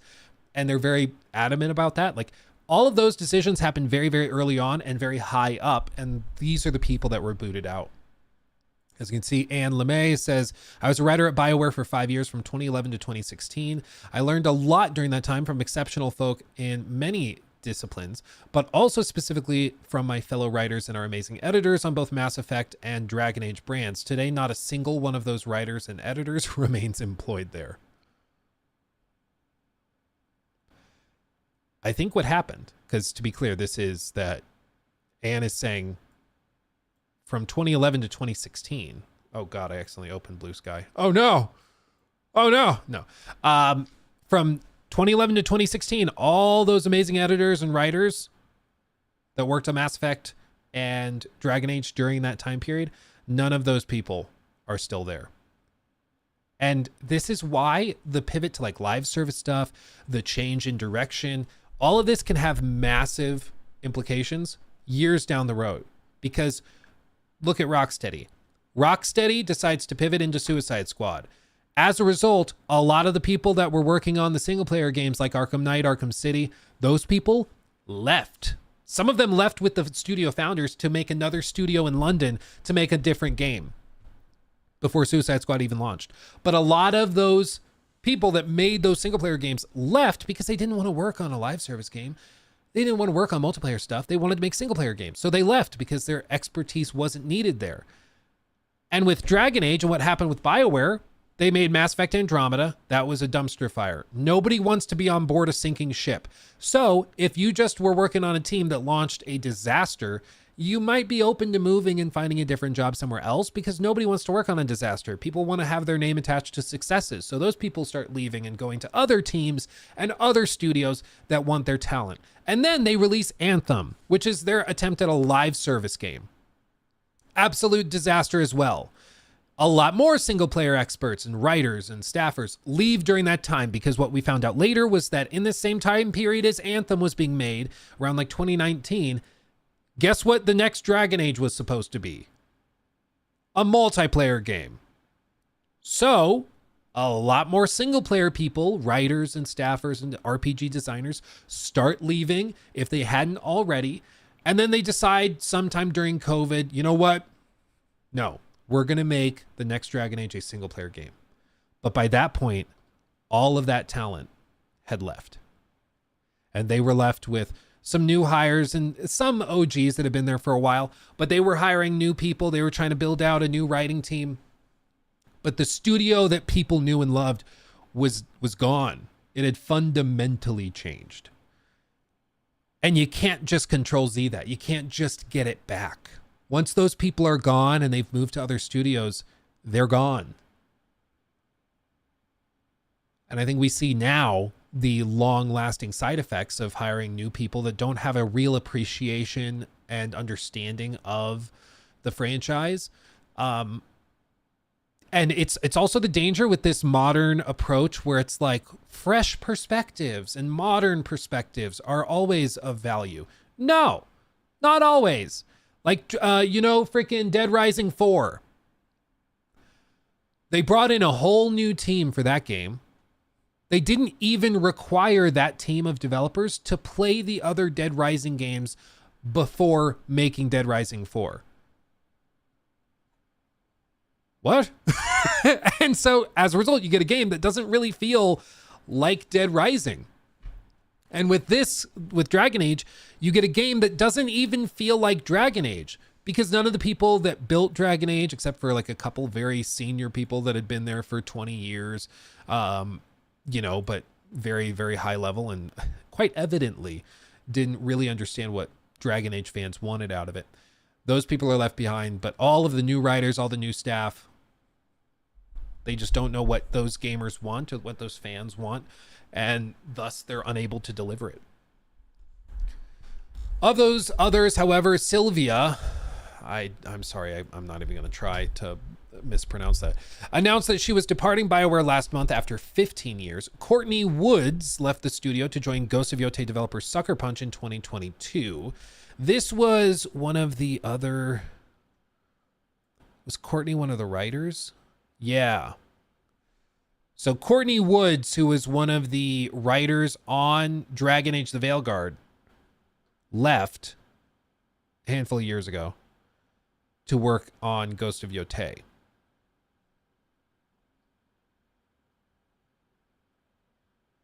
Do with that what you will. I found it. Hold on. I found what I was looking for. Because when you see something like that, there's something you should be aware of. Just to keep an eye on it. If somebody is working on a dumpster fire that was a dumpster fire because of its writing, and then that person moves to another game that kind of hinges, I just hit myself on the head, that kind of hinges on the writing quality, just pay attention to it, okay? Game could be amazing. Ghost of Yotei could be amazing. Really love Ghost of Tsushima. But you got to be aware of that, because the last thing she was working on was a dumpster fire primarily because of the writing, and she was like a senior writer. So just something to keep in mind. John Dombrow made a move to the same studio as Woods did a year later. Who's John? Oh man, it's gonna try to make me sign into LinkedIn. Never sign into LinkedIn. No, I don't want to sign into LinkedIn, mother trucker. Okay, I'm not gonna pull up LinkedIn. No, I'm not gonna do that to anybody. Meanwhile, both Mary Kirby and Lucas Kirstensen look to have been let go from BioWare in August of 23. Finally, Joe Barry is listed in Moby Games as credits for Veilguard, and according to her LinkedIn page, left BioWare for a writing position at Motive in 2017. That's 9 writers, unless the most recent departures end up being brought back in some capacity on the latest Dragon Age game, no longer working for BioWare, at least on a full-time basis. Veilguard game director Corinne Bush also revealed earlier this month that she's leaving BioWare to work on a new RPG elsewhere. Given that, despite what idiots on the internet might say, Veilguard was far from an unmitigated disaster of a game, even if it didn't hit the potential overzealous targets EA set for it financially. I don't know if 3 million copies was overzealous, my friend. I don't know.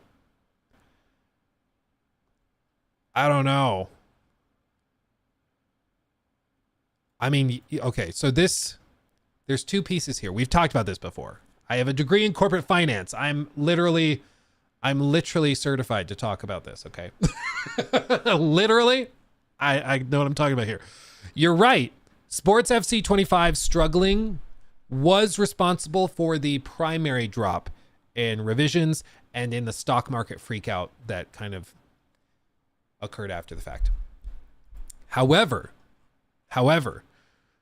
Dragon Age the Veilguard was still, it missed expectations by 50%.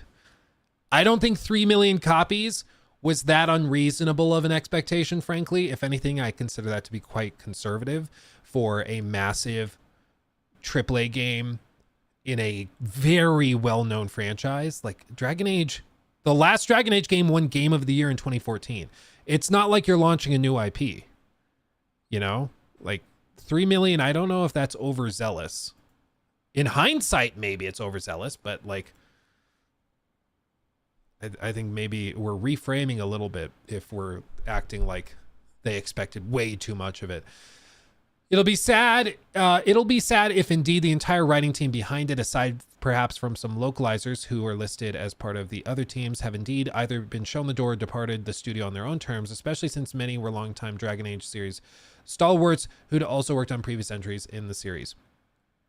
I think regardless of how long you've been working on the franchise, how long you've been at that studio under that roof, if you were part of the team responsible for the one thing everybody agrees was bad, at some point you should be held like responsible. I don't understand why that's that controversial. Like, if you were working on the writing staff and everybody agrees the writing was bad, that is on you. Why should we like make excuses for you because you've been there a while? Like, if you're on the QA team for Fallout 76 and the game launches and is an unmitigated technical disaster, that still lands on you. Like, I understand maybe there's other things going on that maybe made it difficult or complicated, but like, ultimately, if you're responsible for the thing that sucks, you shouldn't be surprised when you get punished for it sucking. You know, I don't understand why we should make excuses for it. So I can't say I'm shocked at the departures, at the layoffs, at the restructurings and things. It's, I think, perfectly expected to a certain degree. I think, you know, ideally we see them bring in some other talent. We see them really take a long, hard look before Mass Effect at what went wrong.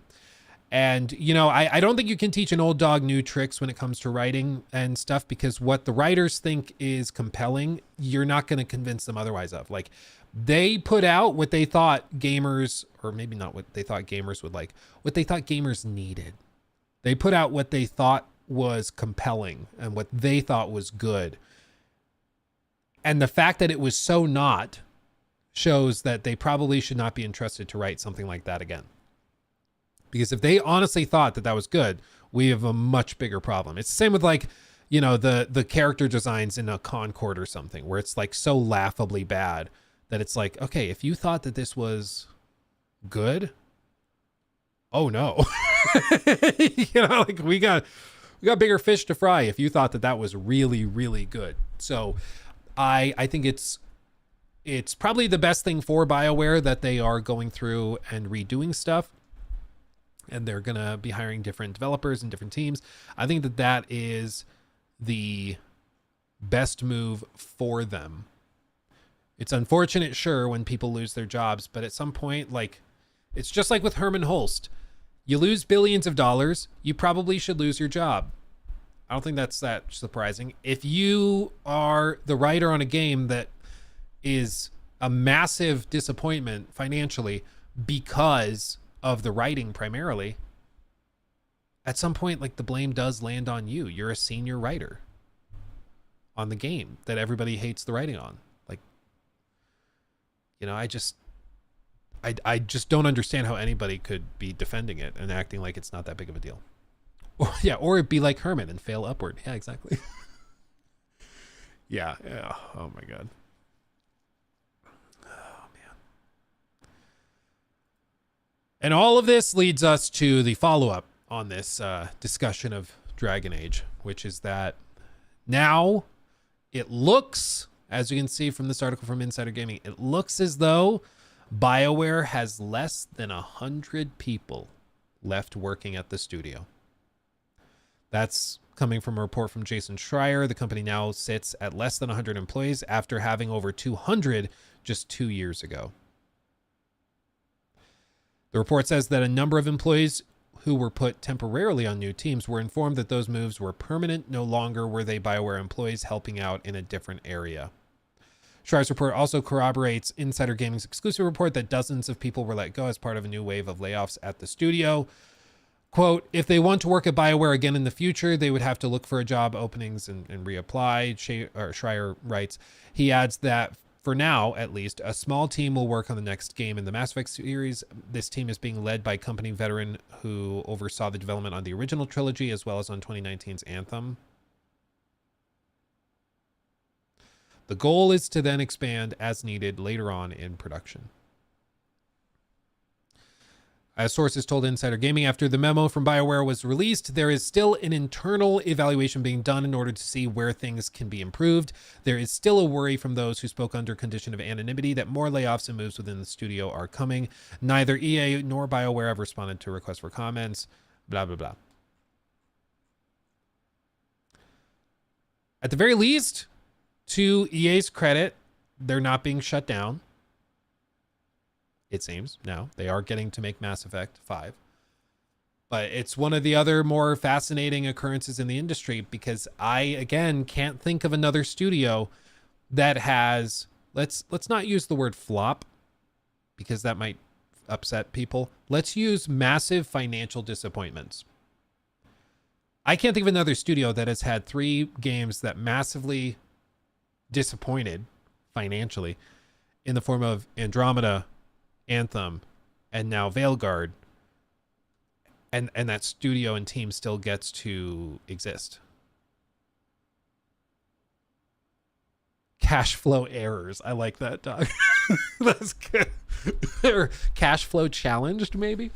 I can't think of another studio that has like 3 massive plops like that still gets to keep going. So to their credit, EA's like, well, we're gonna let you try with Mass Effect.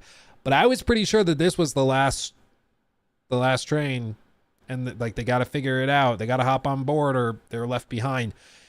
And apparently, they're being given the chance to do Mass Effect as well. Surprising, frankly, but I mean, who knew? As for what that actually looks like, I mean, I hope that they learned the lesson from Dragon Age.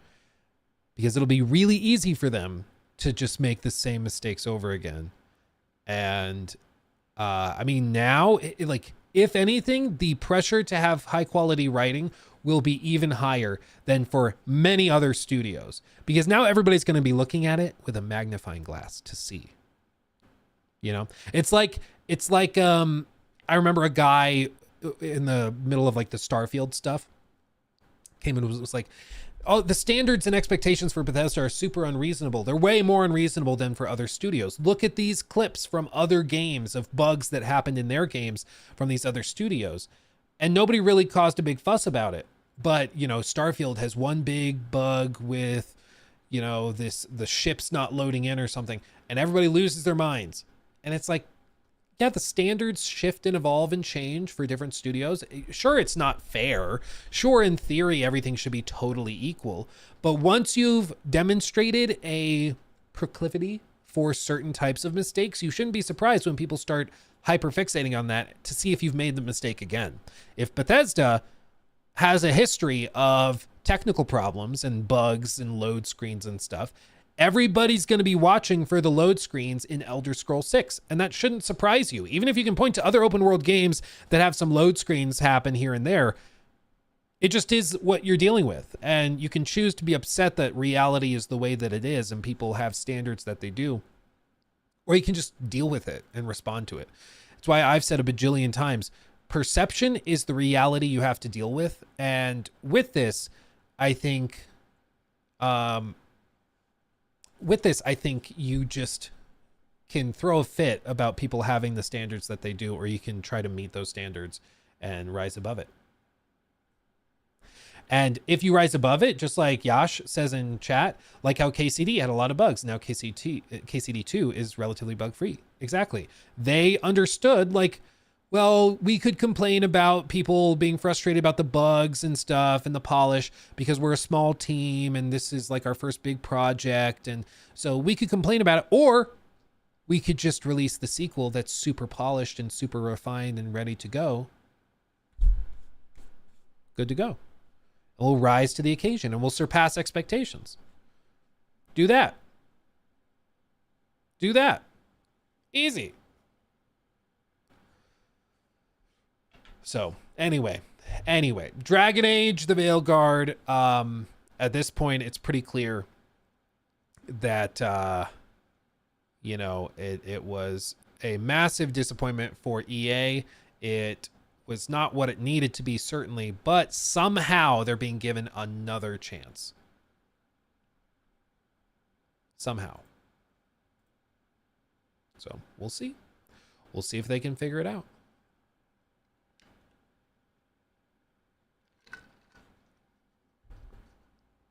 Okay. What else we got? The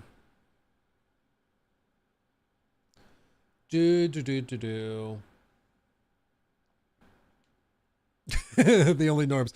Luke, you're my favorite YouTuber. I swear you could talk to a wall for hours and make it entertaining. I appreciate that. I appreciate that. Maybe we should try that one day. We do a subathon and we just ramble. It's basically all I do on stream. Frankly. Ba ba ba ba. What else do I have? Oh yeah, they're doing the KCD2 stream. You can't go to the web. Oh, did they finish it? I thought they were still going. Oh, I guess they're offline now. They were online a minute ago. Oh, I guess it was this morning. Toby's so funny. He's so freaking funny. He's a funny guy. And a trooper too, dude. When we did that media event in New York City, he had been traveling for like a month around the world. Like he started, of course, in God, I'm blanking on where they're based out of. Warhorse. The place where Warhorse is based. Why can I not think of it?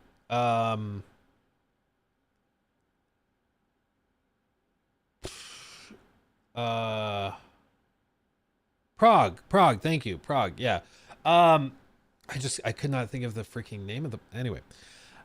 But he started there and he started flying east. And so he like goes to whatever, like, I think he went to Germany or something first. And then he goes east to China. And then he goes to Japan. Then he goes to California. And then he went to Texas. And then he flew to New York. Like, dude traveled the entire planet as part of this media press tour in like late November, early December. I was like, what a trooper, dude. And it was just to do these like more intimate, smaller preview events where they would invite like 3, 4, 5 people to play the game early. I was like, bro, that's crazy.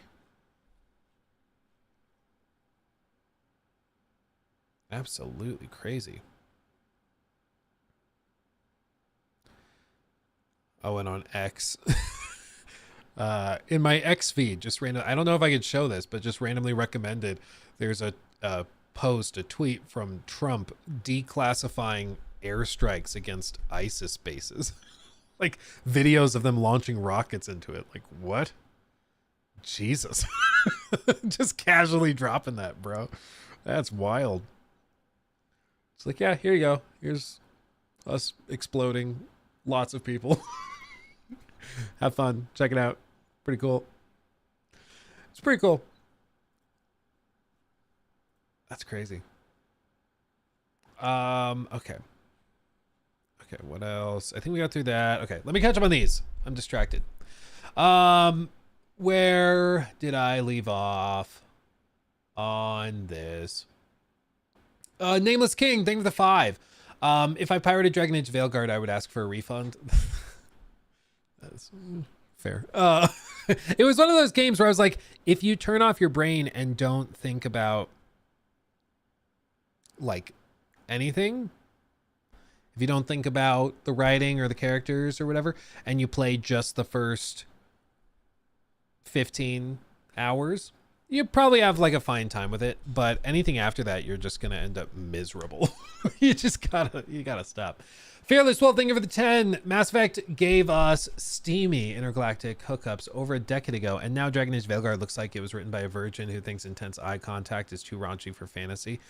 Yeah, I mean, the romance thing is what's really, really bizarre. Because it's just unnecessarily tame and frankly lame. Like, I was expecting hot and steamy anything. But instead, like, seriously, the romances are, like, so laughable. It's like,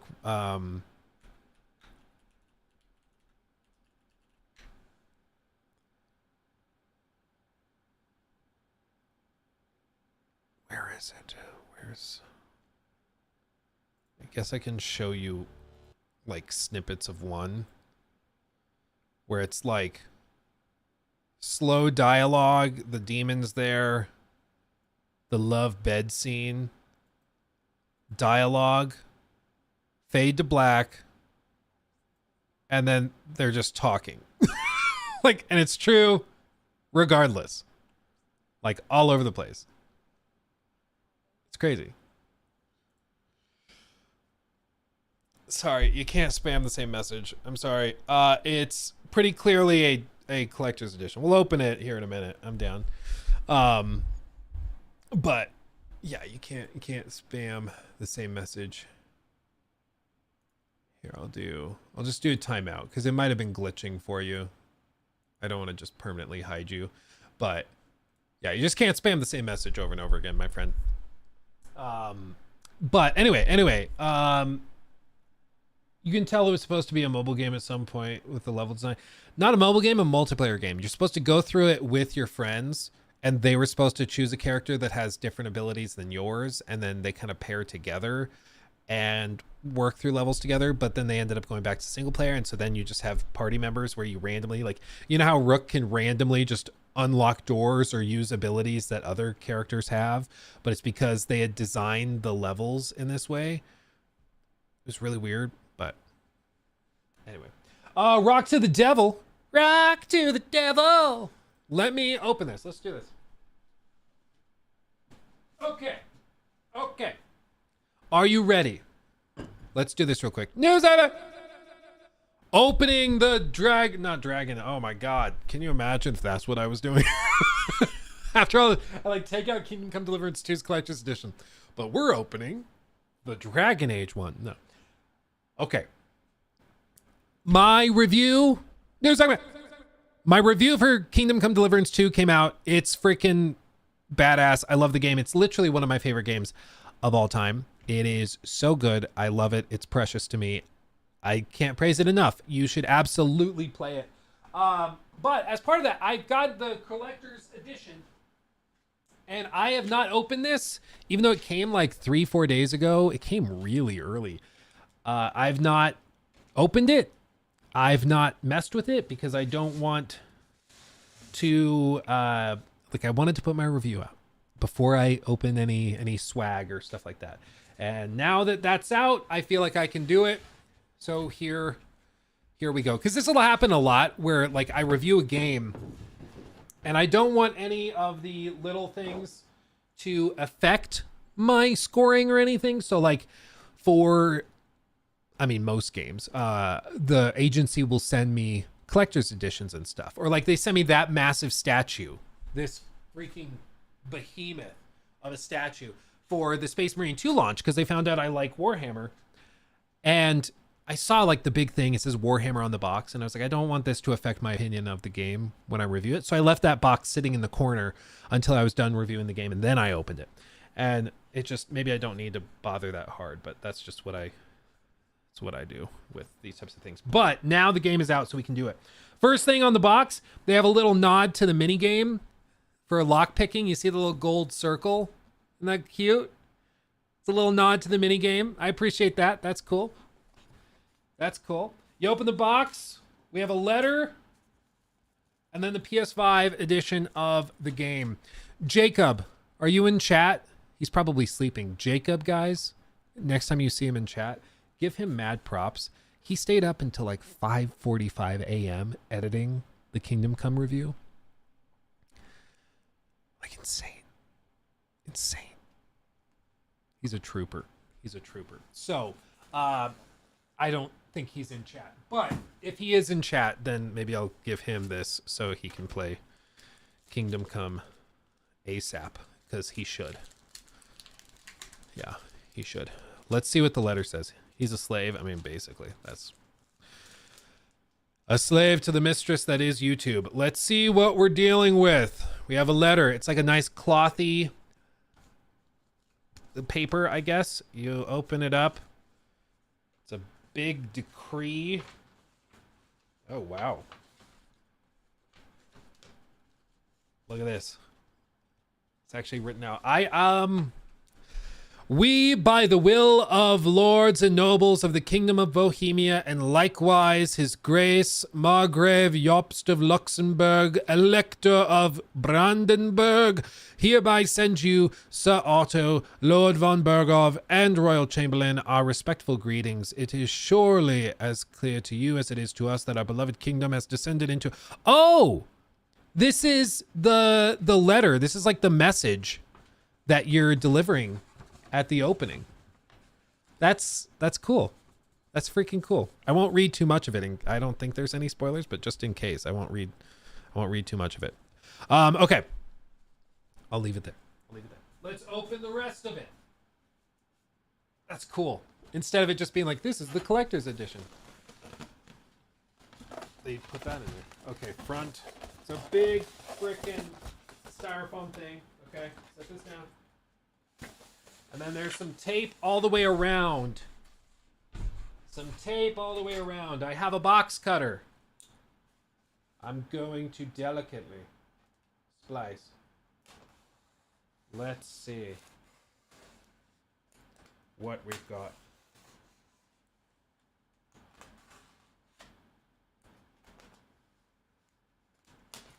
There. Rotate.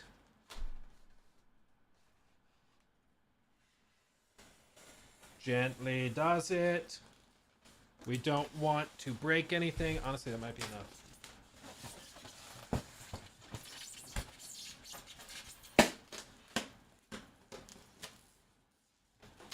Booyakasha. First things first. Labeled Gutenberg. What even is this? It's like a map. It's the map of the city, but on like a little cloth tapestry. How cool is that? I have it upside down. My bad. The actual like city map and layout. When you pull it open in the game, this is what the map looks like for the city. That's cool. That's super cool. Okay, set that there. Oh, they have little cards for some of the characters that you'll meet through the game. That's cool. Dry Devil, Godwin, Catherine, Henry, of course. I won't read a couple of them because they might be spoilers, but that's cool. That's cool. Pins. It's not a collector's edition without pins. You need pins. Okay. And then the big one. A little bit of foam. This is the sword for the statue. They have it in a separate little piece. So I'm going to take that out. And so we can put it in his hand. Okay.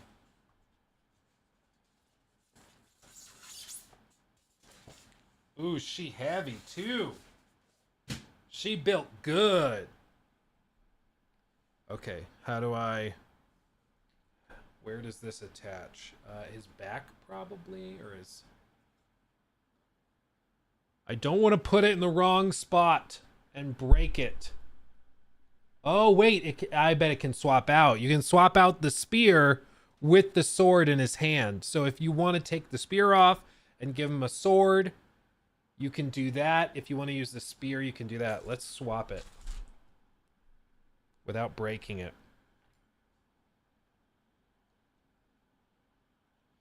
Just like that.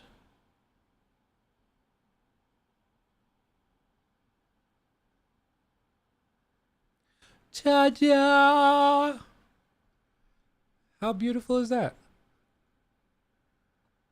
Beautifully painted. They've got the glossy resin finish on the water. That's gorgeous. It's a beautiful paint job too. Beautiful. Beautiful. My goodness. It's fantastic. It makes me actually feel like I'm Kingdom Come Deliverance 2. You know what? It's about time.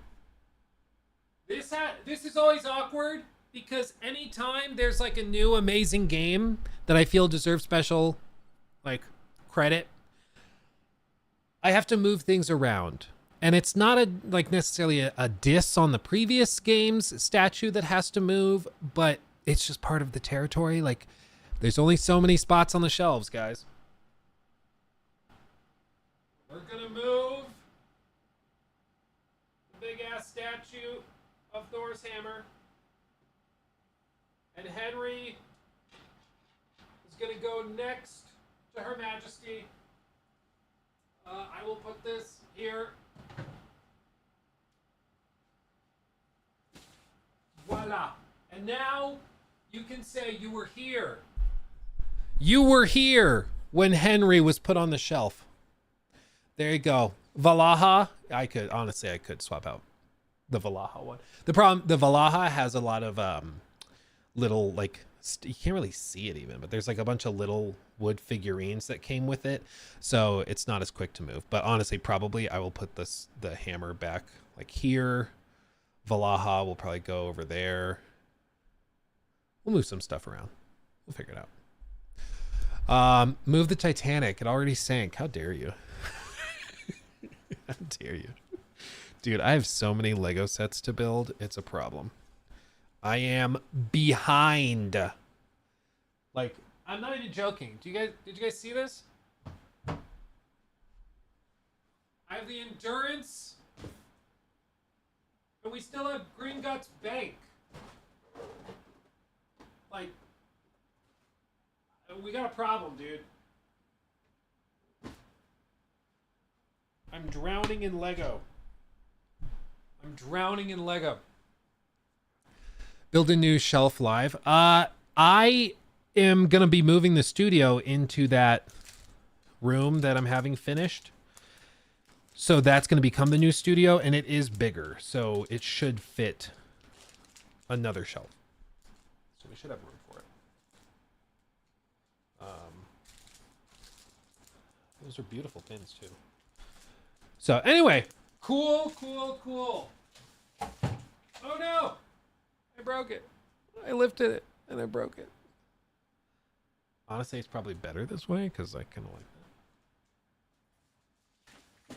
Like, realistically, do I need to keep the box? Probably not.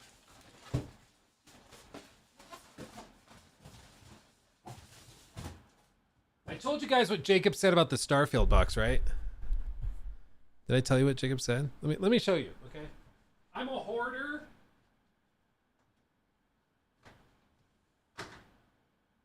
Here, right here. So for Starfield, they sent like that massive puffy jacket I wore in the critique, or in the Starfield Saga, I guess is what I called it. But they sent that puffy jacket in this big box, and this big box is beautiful. I mean, it's a big, beautiful box. The biggest, most beautifulest box. And because it's such a beautiful box, I didn't have the heart to throw it away.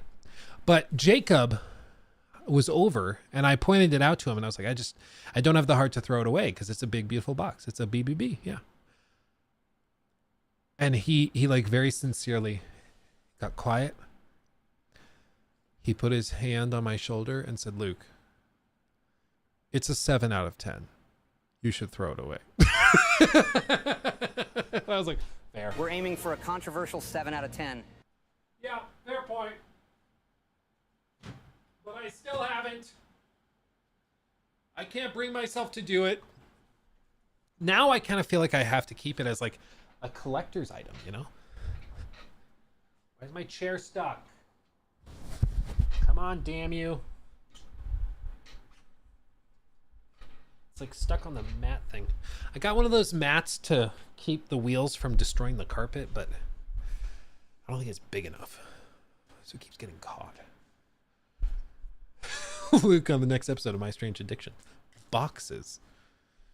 I think that's just a hoarder. Oh, man.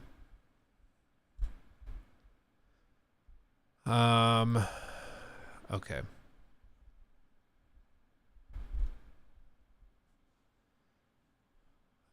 This is interesting. Neil Druckmann says I can't read. Neil Druckmann has said that they are not having Caitlin Dever bulk up to play Abby in The Last of Us Season 2. Quote, That doesn't play as big of a role in this version of the story. It's more about the drama. What do you mean in this version of the story? Isn't it the same story? I don't understand. Okay. We value performance over anything else. We need someone to really capture the essence of those characters. We don't value as much, do they look exactly like the characters with their eyebrows or their nose or their chin or their body.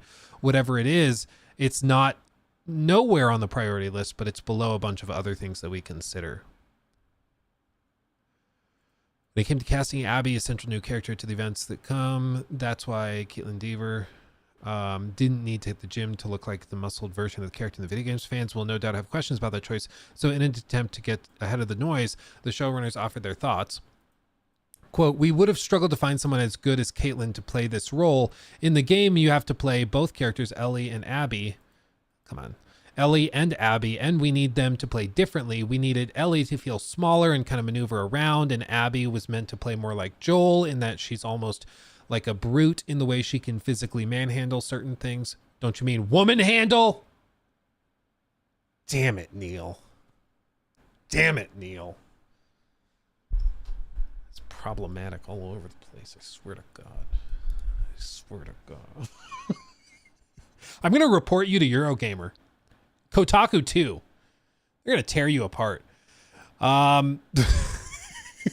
That doesn't play as big of a role in this version of the story because there's not as much violent action moment to moment. It's more about the drama. I'm not saying there's no action here. It's just, again, different perspective or different priorities and how you approach it. I personally think that there's an amazing opportunity here to delve into someone, giggity, who is perhaps physically more vulnerable than the Abby in the game, but whose spirit is stronger. And then the question is, where does her formidable nature come from and how does it manifest? That's something that will be explored now and later. Okay. Oh, I haven't seen these screenshots. This is screenshots of the party. Like traveling party at the opening of the game. That's Spencer Lord as Owen. Interesting. Oh, they look way younger than I was expecting them to look. Interesting. I mean, so the meme, in case you're not tuned in, like the meme has been for years that Neil Druckmann has like a thing for really buff women. It's been a thing since he took over Uncharted 4. Nadine was the most like clear-cut example of this. Uncharted 4.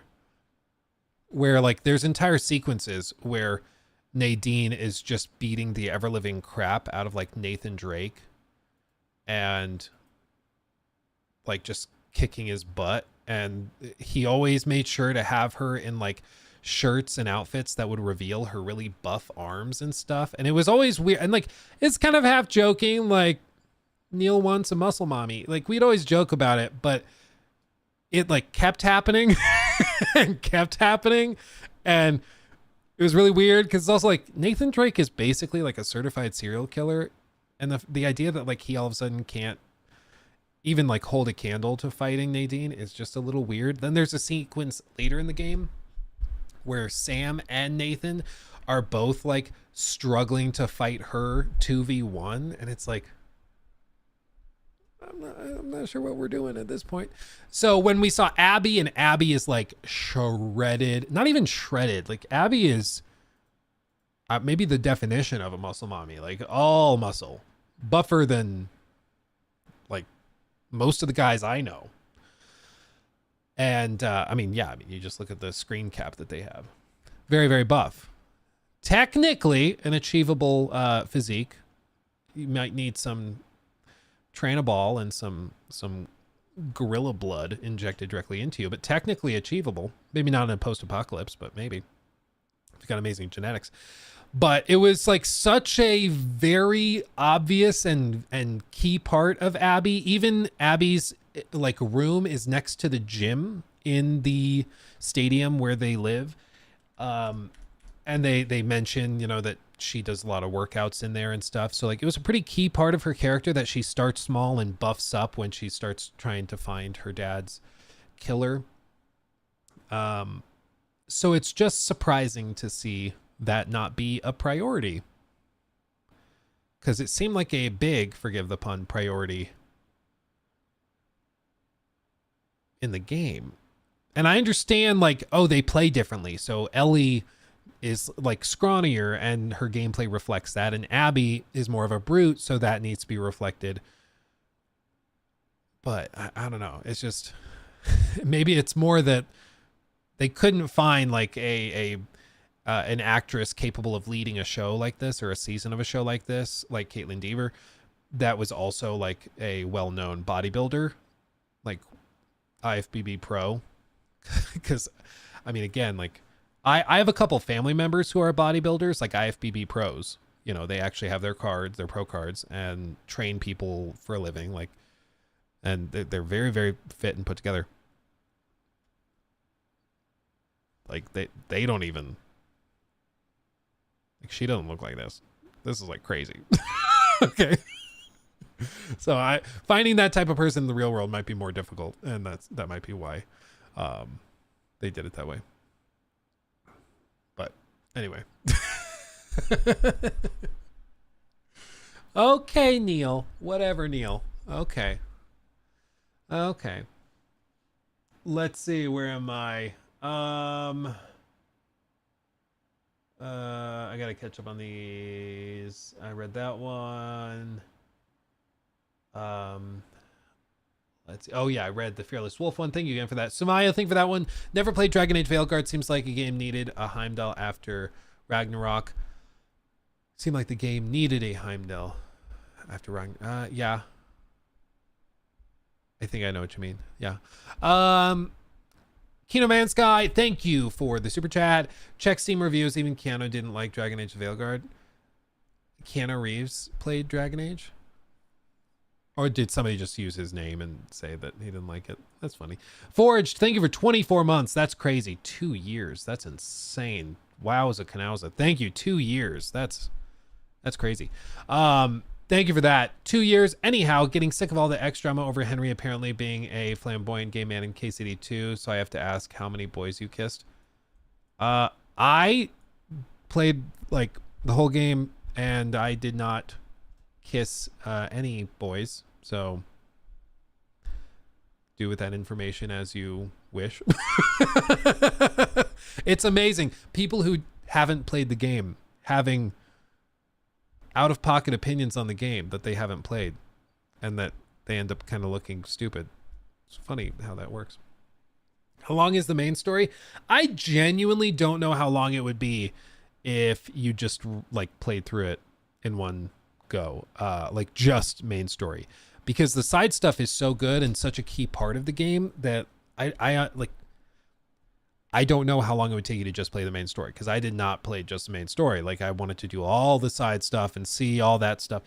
So I just genuinely, and there's still a lot I haven't seen in the game. So I just honestly don't know how long the main story would be. I would tell you maybe like brace for like a 70, 80, 90 hour game. If you're playing it with all the side stuff, or a lot of the side stuff rather, and you're taking your time through it. Play it that way. I think that's the key. Where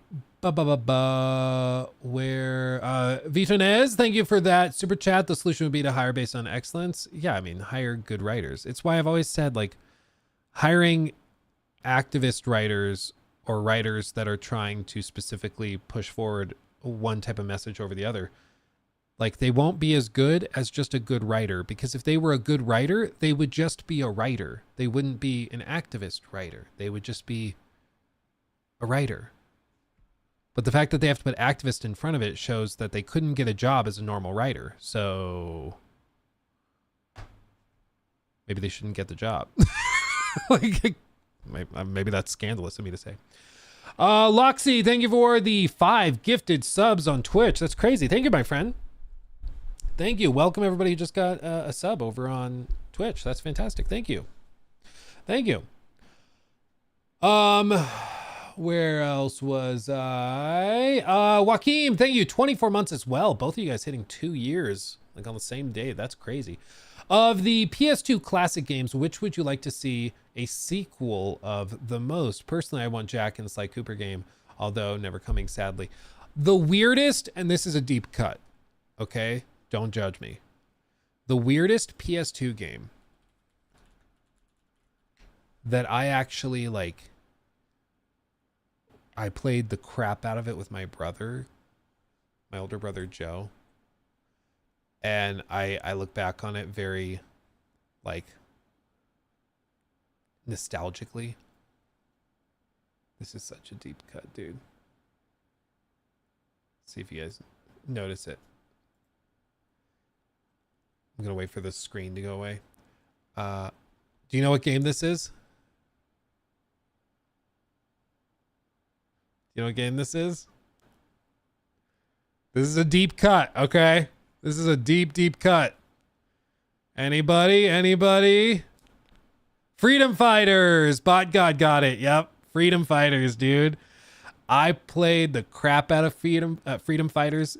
It was one of the few games. I don't know why my parents were okay with us having this one, but this was one of the few games that we had on the PS2. And, you know, we got the PS2, like, I don't know what it was. It was probably, I think we got it when we lived in Texas. So it might have even been like 2011, 2012, something like that. Maybe 2010, 2011, something in there is when we got a PS2 for the first time. And so we were playing all these games like pretty far after the fact, but played this. The other one was, of course, the OG Red Faction. Because, dude, OG Red Faction. I still love this guy. I still love old school Red Faction. IGN Vault. With the destructible environments, you could just like go through levels and blow holes in walls and blast your way through. It was crazy. Super advanced for the time. How amazing is that? See, you just blew up a hole and then you can just like climb through there. And like multiple levels work this way. Many levels work this way. Even the multiplayer mode, you could do split screen on the PS2 and you could like tunnel through the map and reconnect tunnels on the other side to other bases. Like crazy, crazy, crazy cool. It's awesome. Yeah. Those were the days, man. Those were the days. Anyway. Yeah, as for other PS2 games to get a sequel, I mean, I'm sure all of those that you listed are classics too, but those are the two that immediately jumped out to me from my childhood, like Red Faction, Freedom Fighters. Played the crap out of those. Love it. Extra Life said the combat was the weak point of KCD 2. Do you have any thoughts? I think the combat is as challenging or interesting or boring as you make it. If you're playing with great swords, you learn a few key skills, and most combat encounters will be pretty straightforward and easy. But if you want more of a challenge, you can, of course, challenge yourself with different weapons that you're maybe not too familiar with. So, I'm not sure if I would agree with that.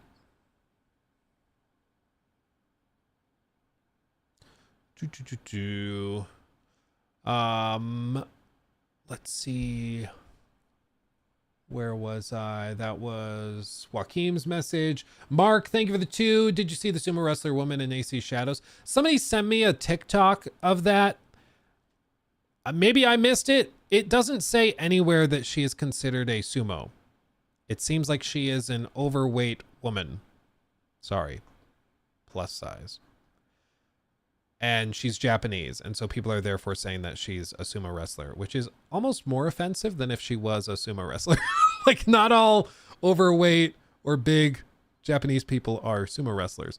But maybe she's labeled that. I don't know. I don't know. Yeah, Loxy, we're kind of trolling a little bit with it, but her skill quotes sumo though. I mean, it's the ability is that like she bum rushes people and like suplexes them or whatever and tackles them and throws them prone. if you're upset about that, it says sumo in Japanese. Okay. I mean, like let's just say she is a sumo wrestler or something. I understand, at least my understanding is that like female sumo wrestlers are not a thing. It's like, what? That's not a thing. And it could even be misconstrued. It could even be construed as like culturally insensitive to label her as a sumo wrestler. If that is the straw that broke the camel's back and prevents you from playing the game, cool. I literally don't care. Like, I think there are many other more valid reasons to not be convinced of playing AC Shadows than that. But I understand it's like a funny thing to talk about, but people acting like this is a whole new scandal is, like, to me, a little funny. Like, it's like a little funny because I'm like, there's a lot of other things that you could be pointing to or talking about.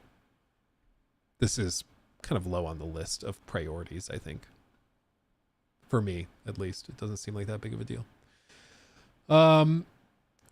Did you see the uproar of the whole destructible shrines thing? Yeah, I saw somebody trying to make it a big thing because they're like, oh, you can destroy a mirror in a temple that's like a sacred thing in that temple. Therefore, AC Shadows is disrespecting religious traditions and you should all boycott it and cancel it and Ubisoft should go bankrupt and all this stuff. And I was like, okay, I hear you. Where were you when, like, in earlier AC games, you are beating the crap out of the Pope? Where were you when like we were beating the crap out of King Washington in an alternative timeline where George Washington becomes king in the DLC to Assassin's Creed 3? Like, there's a lot of sacred people and stories and historical figures and things that have been explored, let's say, in other AC games. And I think it's pretty clear, like, the person that's freaking out about that didn't play any of those games. They don't really care about, like, this historical object being destroyed in this video game. They're just trying to find things to scream about with AC Shadows specifically. And again, like with all these things, there's a lot of very valid concerns to have with AC Shadows. These make you look stupid. Like, these make it look like you're trying to be upset about something. If you bring up Yasuke not being an assassin, but being a playable character in an Assassin's Creed game, that's a very valid reason to be like, yeah, half of the dev effort went into making Yasuke, and he's not an assassin, doesn't have parkour, doesn't have an eagle vision, like all these key pillars of Assassin's Creed. So I'm just not convinced of him as a playable character. I just don't understand why they put so much effort into him instead of just doubling down on Nawe, who's an actual assassin. That, I feel, is a valid critique to make and valid concern to have about the game. Complain about this because you're like, yeah, I can shoot arrows into NPCs. Okay, so you're also boycotting GTA 6? Because you're going to be able to, you know, kill civilians? Is that where we're doing it? Is that what we're doing? Because if we're going to make this the precedent, if we're going to hold this standard, we're going to have to, like, be consistent with it. Otherwise, I think we're getting stupid. They don't give him eagle vision? No. No, the creative director has literally said he is not an assassin. Like, in the game, he's not a member of the Assassin's Creed. Like, he doesn't do that. He's not part of the Brotherhood, rather, is what I meant to say. Like, he's not an assassin. So I'm like, I'm not convinced of him as a playable character in an Assassin's Creed game. And it's not even like an AC Rogue thing where it's like, oh, you're a Templar, but you kind of are eventually twisted into this you know, paradigm shift, and then you also basically play as an assassin. You have the same moves and stuff, but it's just different. And so I just, all of this to say, I've seen that stuff. I saw that stuff. And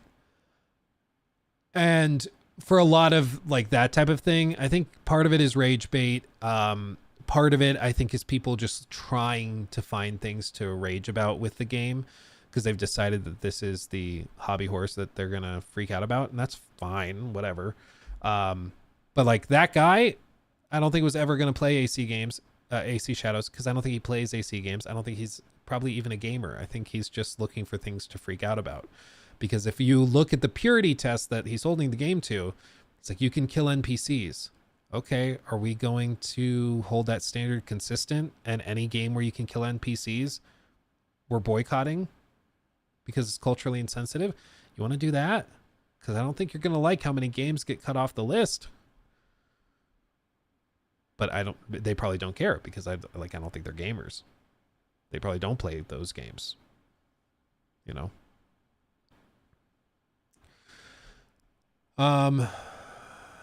So anyway. Yeah, Poe's Law. Once again, Poe's Law. Who knows? Did I get hands-on of Avowed recently? I'm not allowed. So I did not go to a preview event for Avowed. I didn't play the game early or anything like that. I am allowed to say that I'm reviewing Avowed. So I'm currently playing Avowed, but I can't talk about it, if that makes sense. I want desynchronization back from when the game ending said, yeah, like when you do something like killing a civilian or something, and then it desynchronizes you and it's a fail state. I think that would be a solid option. They could totally do that, but I think what they've just decided to do instead is to just like totally let the player do whatever they want. They're like, yeah, it's just going to lead to situations where players are freaking out over not being allowed to do what they want to do.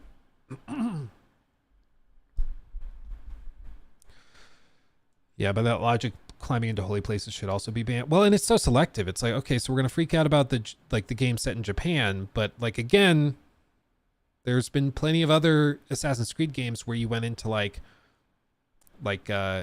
actual churches, or like Arno goes into a massive basilica and just like brutally murders a priest.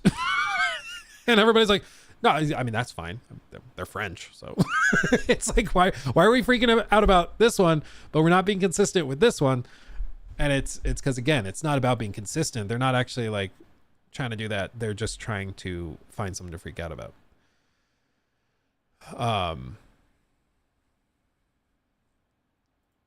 Anyway.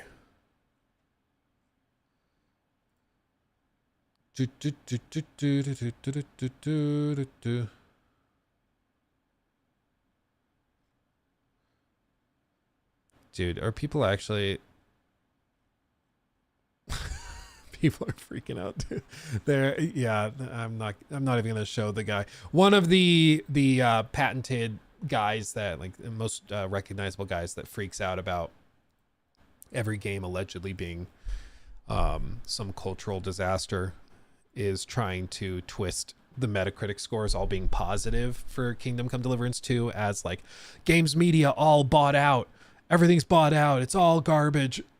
They're all lying. It's like, well, you were saying that the game was going to crash and be terrible, but everybody who plays it loves it. So yeah, what a guy. It wasn't Grums. This one was not Grums. A different guy. No, it's unfortunate because these guys, if they actually want to play games, like no game will ever pass the Puritan test. You're always going to find something wrong with it. Like at some point, if you want to play games, play games. PB, thank you for the 5. If you haven't heard yet, Concord marketing director was hired onto the Halo team. During Halo 7, Cortana will come back to life again and be a man. Wait. Do you remember that trailer? Hold on. It was like for a Pinocchio movie. This is going to be the new Cortana. Now, what should we name you? Maybe Leonardo. No. Hold on. I just want to get to the part where you hear Pinocchio's voice for the first time. Pinocchio. Father, when can I leave to be on my own? I've got the whole world to see. You are too... Master Chief, when can I leave to become a hero, blue hero on my own? Oh my god, dude. Yeah, Pauly Shore. They had to turn off the comments. It's amazing. Go watch this trailer if you've not seen it. Pinocchio, A True Story, 2022 movie. The whole trailer is like that, and it's amazing. It sounds like a parody of a trailer. It's amazing, dude. Did it ever come out? I actually don't know, but the trailer's all I need. I would watch the whole movie though. Jacob would know. Jacob loves watching like horrible, cringy movies. Oh man, when I go out on my own. Oh yeah, if that's Cortana, honestly, I'd probably play that more. If that was what Cortana sounded like, I'd probably be more into it. But I mean, hearing that the Concord marketing director was hired onto the Halo team. I'm trying to think of the actual marketing for Concord. I mean, demonstrably it wasn't great because the game flopped disastrously, but it was also like, was that the marketing or was it just the game or a mix of the two? Probably mix of the two. But it's another example of managing to fail upwards. It's a little funny. It came out and it stinks, says Jacob. Oh, well, there you go. Jacob has spoken. Jacob, do you want, you can say no if you're not interested, because I don't know if you're a KCD fan, but do you want a copy of Kingdom Come? If you do, let me know and you can play it. Otherwise, like, I don't think Ben has a PS5, so I don't think he'd be able to use it. But anyway. Let's see. Salim, thank you for that super sticker. Thank you, my friend. Sure, I'm down to clown. Sounds good. I'll get it to you. DG, thank you for that one. Hi, Luke. Love your content. Greetings from Belgium. Greetings, my friend. Good to see you. Good to see you. Total Malarkey. That's funny. Total Malarkey. I can't say it. Total Malarkey. Thank you for the 10. Off topic, but for games like Starfield that are in desperate need of content and world filling, why don't devs in general put on contests for new player-made buildings and armors in return for cash? There was something funny that happened similar to this a few years ago. And it involves a company that this is not going to come as a surprise, but there was a scandal related to this, okay? What company could possibly have stirred up a scandal over something? What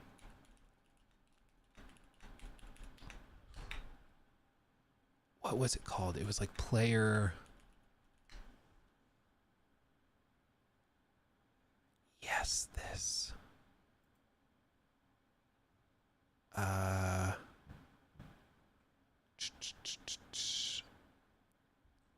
Okay, I'm gonna have to do it this way, but basically what they did, this was Ubisoft. Shocker. Ubisoft had a sort of competition where it was called the Space Monkey program for Beyond Good and Evil 2. You know, that game that's been in development for close to 2 decades. And what it was is that they invited players to help develop the game. And this was with primarily like art. Like they wanted them to design posters that they would actually put in the game, design like pictures and graffiti and stuff that would be on buildings. And so they invited them to do that. And in exchange, they would get to attend special events. They'd get invites to like Ubisoft Forward. They'd get invites to play betas of the game and stuff like that. But it was a bit of a disaster because, not just because the game didn't go anywhere and still is in development hell, but also because they were immediately accused of trying to use free player labor to make the game's development cheaper. So like, why not hire players as like actual artists and just put them on the payroll and do it that way? You're just trying to use like slave labor to make your games. Ubisoft, down with the aristocracy, whatever. I don't know. It went belly up really quick. And it started like, I can see how they might think that this was a good idea. How it starts like, oh yeah, that could be fun. You design a poster and then you find it in the game when you play it. That's kind of a cool concept. But I can also see how immediately the second it's announced, people interpret it as you're just trying to use free labor to make the game faster and cheaper. So kind of checks out. Could they do something like you're suggesting, Total Malarkey, and use players to fill in game content? I would argue they already are with Starfield. paid mods and mods. We did that video where I tried Starfield's mods, and the video did very well, 500,000 views or something, because people were very curious about it. People wanted to know about it. And what was shocking was that the fan-made, like player-made mods were way better than anything that like Bethesda was actually putting themselves out, or putting out themselves. Like they would have the ship habs for $10 that Bethesda would put out, and it was like a room, but then you'd pay the $8 one that like an actual modder made, and it's got like 8 rooms and all sorts of different little bits and bops here and there, like way better value. And so I would say they're already kind of doing that. They do it through mods, but I would say, Starfield specifically basically already does rely on players to fill in the content. Let's see. Optimus Prime, thank you for the 100 bits. Luke, you got to check out the newest video of Bellolard News. It's kind of eye-opening. What's it about? If it's a brand new video, we can't really do a reaction because I usually wait like 3 days or so until the wave of views has come in, just so me doing a reaction doesn't affect its performance. But if it's a few days old, we could maybe check it out. And then Total Malarkey, thank you for the other 10 you sent in. Very generous. Like 15K to the top 5 created buildings that are then put in the game, or the top 10 armors. Wouldn't it both be cheaper and community engaging than they need it badly? I think if they did a competition, they would just get accused of using free labor. And so by putting it in the paid mods program, or the creation club or whatever they call it, that I think for them is just a better solution, because then they can kind of hide behind that. Even though they're making money on player like labor and modder labor, because they get a cut of all of those paid mod sales, they can also just like pretend like it's a much more pro modder thing, which it's good for the modders, but I've never been able to find out how much the modders actually make. Like, does Bethesda take 5%? Does Bethesda take 50%? One person was suggesting they took 70%. You buy a mod for $10. This person claimed on a forum that Bethesda took $7 for every 3 that the modder make, which would be insane. But I've never been able to get a firm answer from anybody, because I think they're all under NDA. They can't say how much they make on it. Let's see. Gothic Serpent, thank you for that 5. How far along is the Yote dev? I saw today some of the writers of Dragon Age Veilguard are on the team now. IMDb credits. Curious what you think the effects could be. Yeah, we talked about that earlier on stream. Basically, the main person that they're complaining about and that's been brought up has worked there since like 2020. I think it was 2022. Maybe 2023. It's been a couple years. So that's the one that we looked at on stream earlier. And if that's the case, I mean, I think it's not a good sign. Like, it's not a green flag. You see something like that, it should be a red flag, because if somebody was working on a ship that sank and they were working in the department that caused the ship to sink, you should question their ability to do good work on Ghost of Yote. But does that mean Ghost of Yote is going to be terrible because this one person or even a few people that worked on this other bad game are working there now? No, not necessarily. But it should make you sit up and probably pay attention. In the same way that if like the writer for a game you loved is working on a new game, that makes you sit up and go, oh, maybe. Ooh, one of the writers for The Witcher 3 is working on this game. Oh, I'm more intrigued now. It's the same effect on the flip side. If somebody that worked on a game you hated is working on a new game, you're like, oh, so I think it's a reasonable reaction to have. You shouldn't immediately dismiss it completely, of course. You should maintain a healthy skepticism, but it is something to think about. To be fair, even good writers can write bad stuff. Yeah, 1000%. 1000%. Like, what's the name of the guy that just went back to Obsidian? Let me see if I can find it. Hold on. What's his name? Yes, this guy. This guy. John Gonzalez, former lead writer on Fallout New Vegas. He's moving back to Obsidian as a creative director on a new project. What? I can look at the fact he worked on New Vegas and get really excited. You also have to remember that he was the narrative director on the Horizon series. It's like, oh. To be clear, he's also already clarified it is not to work on Fallout New Vegas 2. So what you're saying is it's a remake of Fallout New Vegas? But just not a sequel. Is that what you're saying? Maybe a little bit. Who knows? Who knows? But they've brought him back.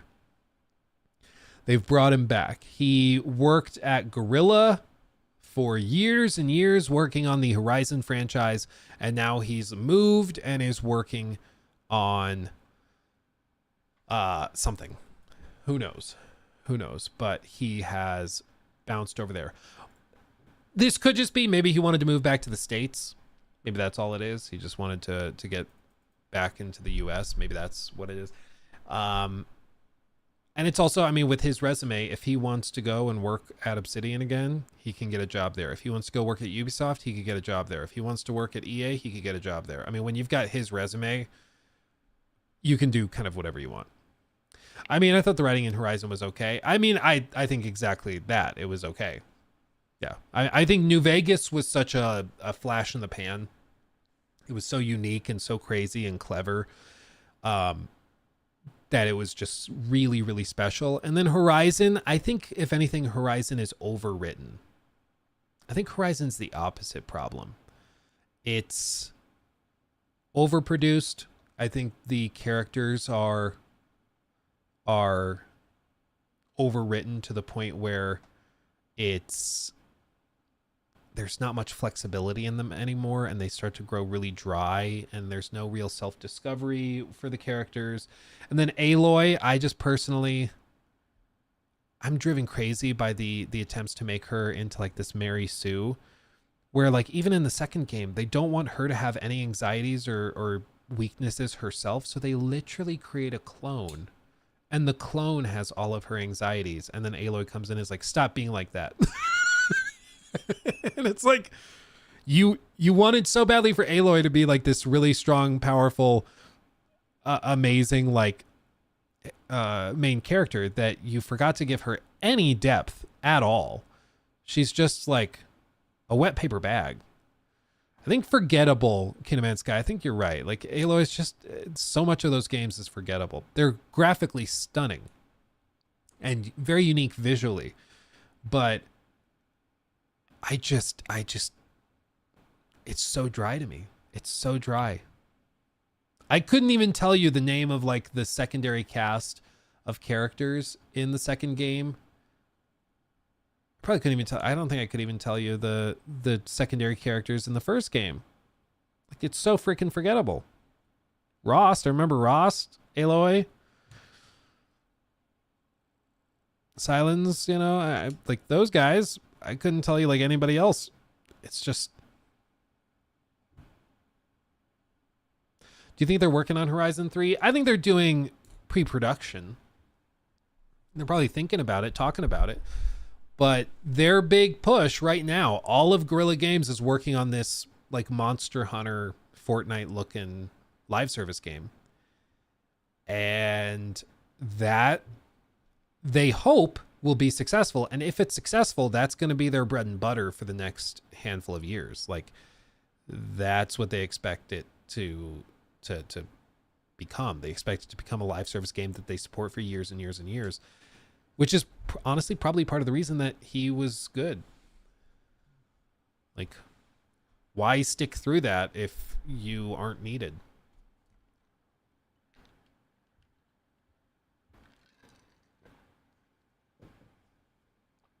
Yeah. Yeah, anyway. Joshua, thank you. What are you discussing? Also, Luke, you had a great take on your fears for AC. Well, thank you, my friend. I both convinced some people that I was a fanboy and other people that I was a hater at the same time, which means that I was probably right in the middle.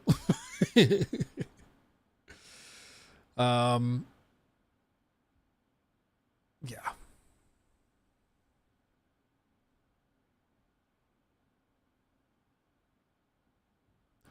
Oh, interesting. Ryan McCaffrey.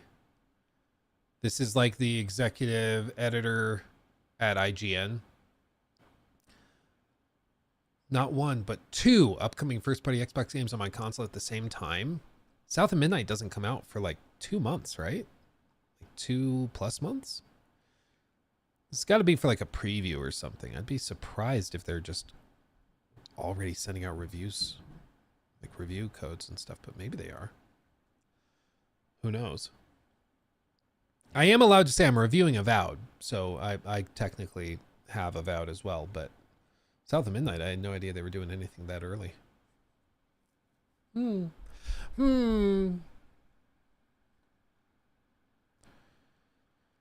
Okay.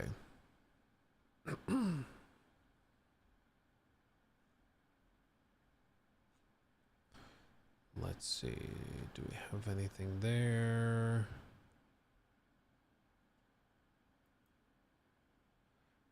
Okay. South Midnight goes out April 8th of April. Yeah, so it's still 2 months out, dude. It's got to be a preview. Initial thoughts on Avowed? Oh, I can't say nothing. I can't say nothing, my friend. Wilfredo, thank you for the 2. Bloodborne 60 FPS mod got DMCA strike. Yeah. Sony and Nintendo, like, it's just another reminder. These companies are not your friend. Like, they do not care about your gaming experience. Or what's pro-consumer. They literally are just big multi-billion-dollar corporations. Like, remember that. It's why it's all the more cringe and crazy how many people will defend the corporations as if they're like part of their family or something. It's like, no, they don't care. They do not care. They will DMCA something. Like, the thing about that Bloodborne DMCA that's so crazy is that, like, it's 10 years old. Like, it's a decade-old mod is when he first put it out there. Like, it's been updated a bunch, of course, but it's crazy.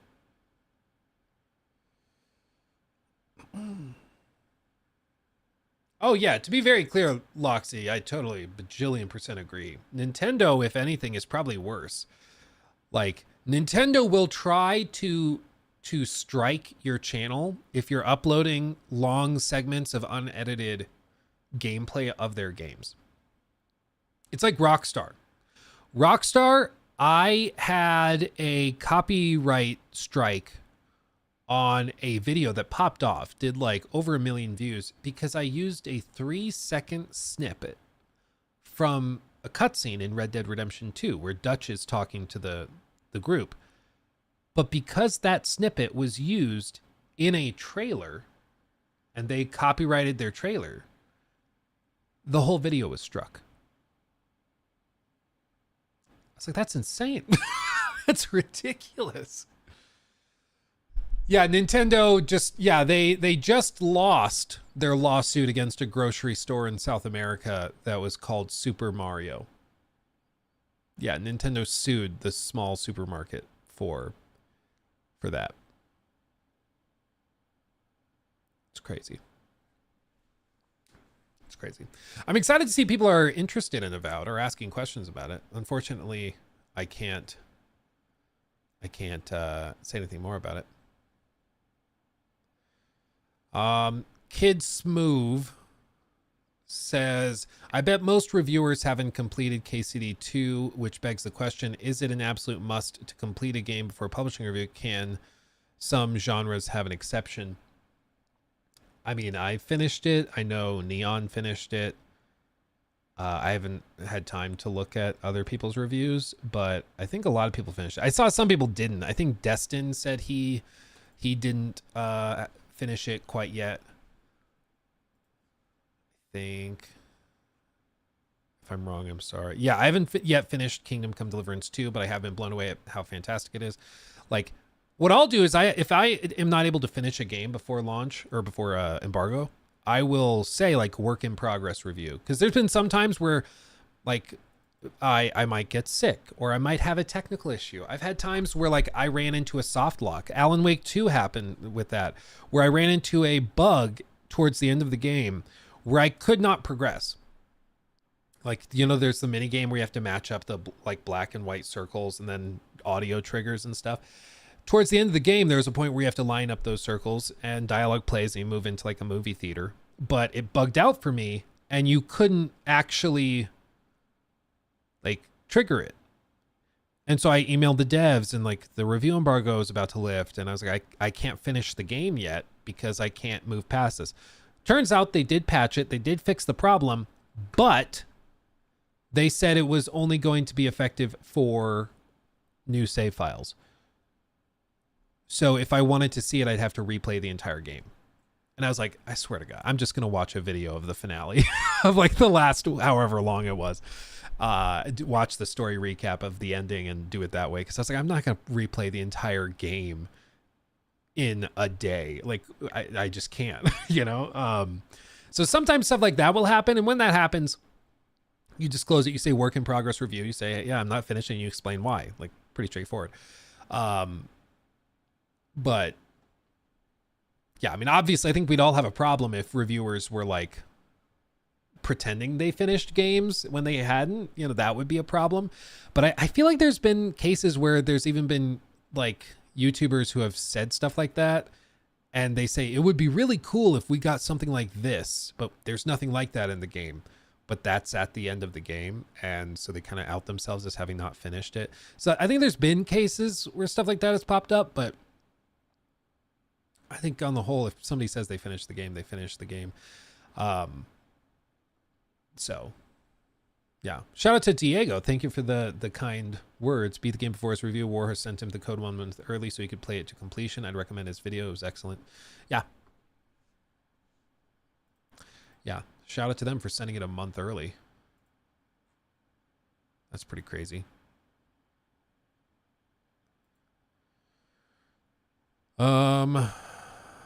Let's see.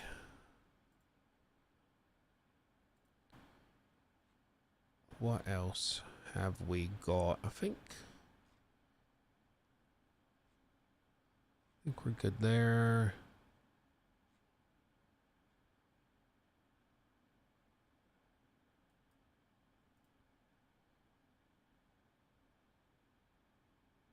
Okay. Where are we? Wait, you've had KCD 2 for a month? Yeah, they sent me the code on January 4th. So I've had the game for a month tomorrow. Like, it's one of my favorite games I've ever played, and I've not been able to talk about it for a month. It's been torture because it's all I want to talk about, but I can't. You know, it's crazy. But there's, I mean, even Avowed, like I said, I'm reviewing Avowed. They sent that out like 2 weeks early, basically. So I think there's a new trend now where a lot of studios are sending games out a good bit earlier. And a lot of it is, it goes back to Kingdom Come Deliverance 2.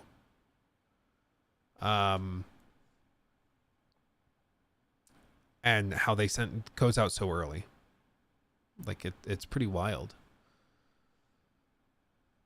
So, you know, I think a lot of other studios have set up. I spoke to somebody, a pretty high level person within a big game publisher who specifically said that they were taking notice of the reaction to Kingdom Come Deliverance 2's reviews going out so early or review codes going out so early, and that they're all like, okay, so we should do that. That gets people much more confident.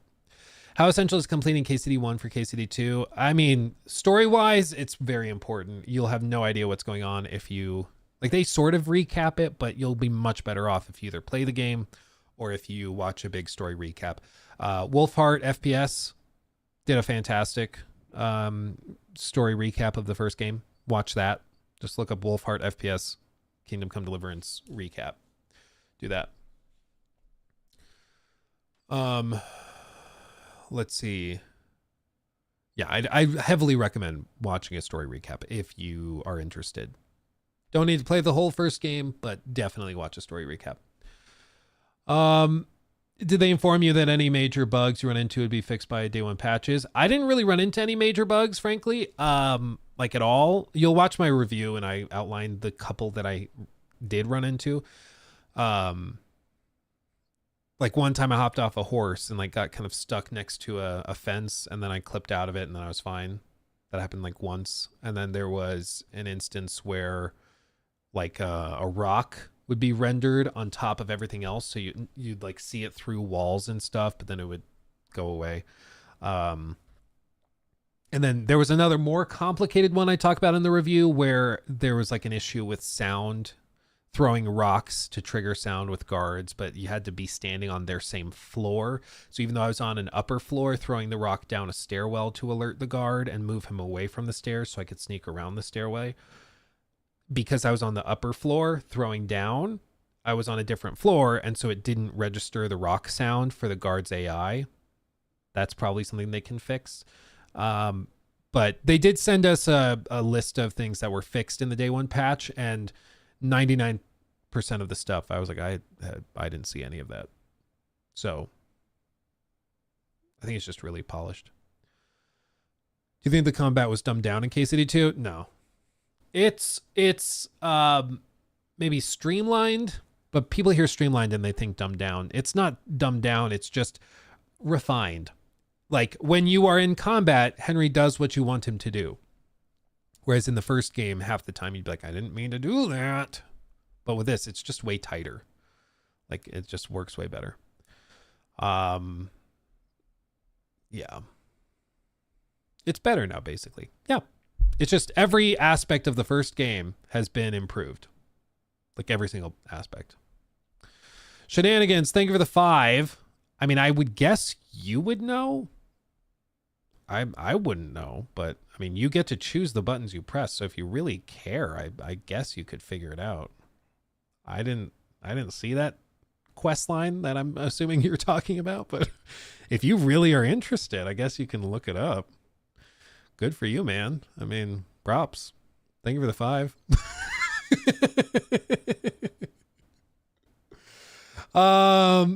Yeah.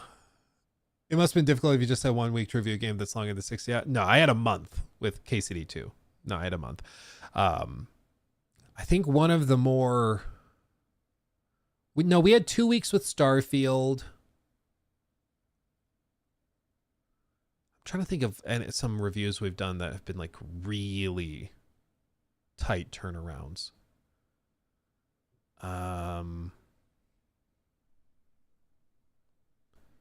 Oh, Callisto Protocol. That was a weird one. Callisto Protocol, we didn't have much time at all, and the game was like really broken. And then they patched it and fixed everything. Ran great all of a sudden. So we cut a bunch of stuff out of the review with like 8 hours, 9 hours to go, or 12 hours to go, whatever it was. And then another patch hit that re-broke everything. And so then we put the stuff back in the review and we're like, okay, I guess re-export it. I don't know what's happening. And it was a bit of a cluster. Yeah. Cyberpunk, I didn't get a review code for Cyberpunk. And of all the other YouTubers and streamers I've talked to, anybody, basically what they did is they sent out a like Google form sort of looking thing, like a survey. And they had a bunch of boxes that you were to check, and in each of the boxes it was like, do you want PC? Do you want PS4? Do you want Xbox One? Do you want PS was the PS5 out when that came out? I think it was, yeah. PS5 or Xbox Series X, whatever. So they put out like all the list of different things for you to choose from. And of all the people I spoke to, anybody who checked either one of these boxes didn't or it was like, I don't think it was Series X, it was One X, Xbox One X and PS4 Pro to be specific. But anybody that checked the boxes for the base versions, for whatever reason, didn't get any review code. Even if you also checked the box here. Because I think what I did is I went and I said, I think what I did was PS4 Pro and Xbox One X. I think what I did is I said, like, I have a Xbox One X. I want to see what it looks like on that. And if you could also send me a PC code, that'd be great. But worst case scenario, send me like a PS4 code. Those are the platforms I'm interested in. But because I had checked this box, all of a sudden I didn't get any communication from them. They totally ghosted me. And when I talked to a lot of other people, the people that just checked like this box or just this box, they got their codes. Because I was talking to a lady that worked at CDPR, one of their media like marketing people. We've been talking for a few months leading up to the game's launch. And anybody who checked those boxes seemingly didn't get their any communication after that. Really suspicious, is it not? It's almost like they had the list of all the respondents and then they filtered out anybody who selected these because they knew how bad those versions were. So you only got your review codes if you were in the ideal versions of the game category. Even though I also said I wanted like an Xbox One X code, it didn't matter because I checked the box for one of the unapproved versions or whatever. It was crazy. This is why I've said, like, the Cyberpunk 2077 thing is like up there with Fallout 76 because it was like evil. They knew how bad it was and they tried to hide it. And that's where you just can't forgive it. That's where you really shouldn't just roll over and be like, yeah, whatever. It's like, no, it was really bad. It was really bad. Oh, this is what they're talking about. Paris says, I'm previewing South of Midnight with impressions on the 11th. Next 2 weeks is going to be busy. Cool. Yeah, I'm not previewing South of Midnight. I'm not previewing it, but I hope to have the chance to review it. We shall see. Seth, where am I? Seth, thank you for that one. Luke, you missed your true calling as an artist. Thank you. I'm good at drawing boxes and then misspelling words while writing it in MS Paint. Sad Boy, thank you for the 2. I don't think so, but he does do a lot of other business. Doesn't get paid well, but he just keeps the tips and it's fine. What else? I think we are... Oh, this, I'll show you this because this popped up in my feed and I wasn't ready for it. You ready for this? Somebody sent me this. This is from the Arkham video. Luke, was watching your Arkham review. What have you done? If you had a time machine, please go back and save us all. This is from like 2018, 2019, something like that. They wholeheartedly embrace the Joker. I'll be honest, it also made me think just how cool a Rocksteady Suicide Squad game could be, where you're actually playing as the evil character, and the more evil you are, the better you do in the game. That's like the whole point. I thought that could be so damn cool. I don't know if we'll ever see it, but this sequence made me really want it. I don't know. Let me know what you think below, because I want to see it. No, you don't. No, you don't.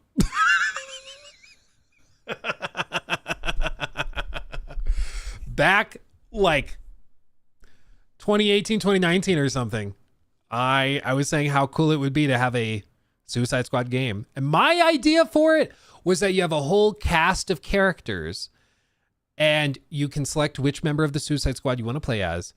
And then you level based on how evil you are.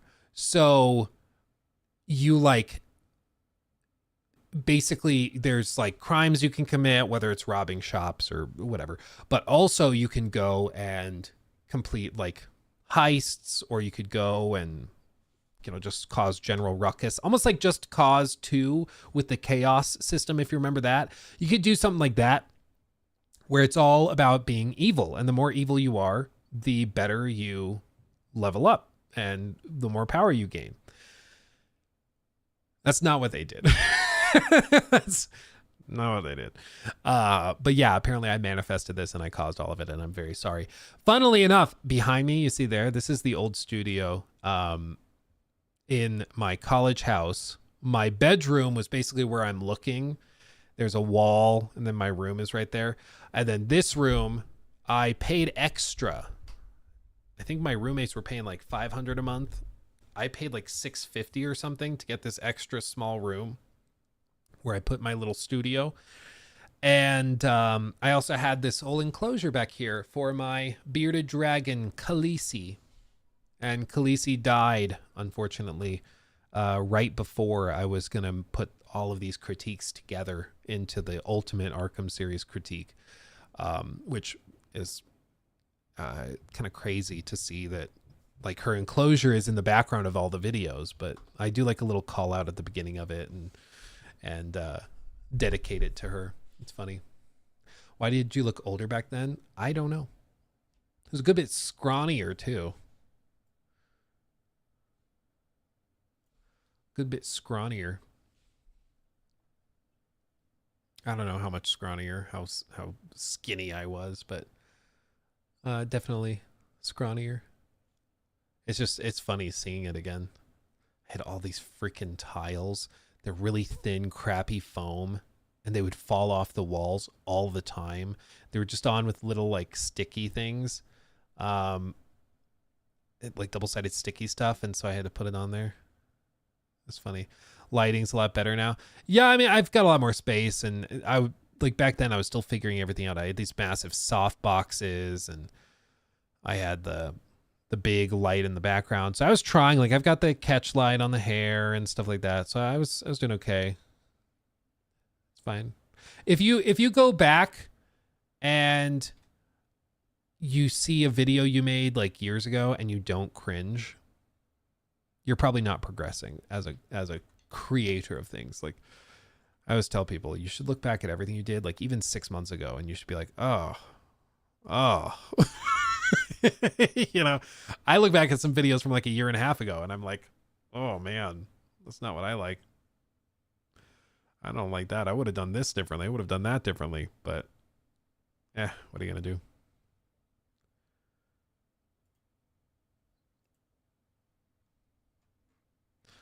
Okay.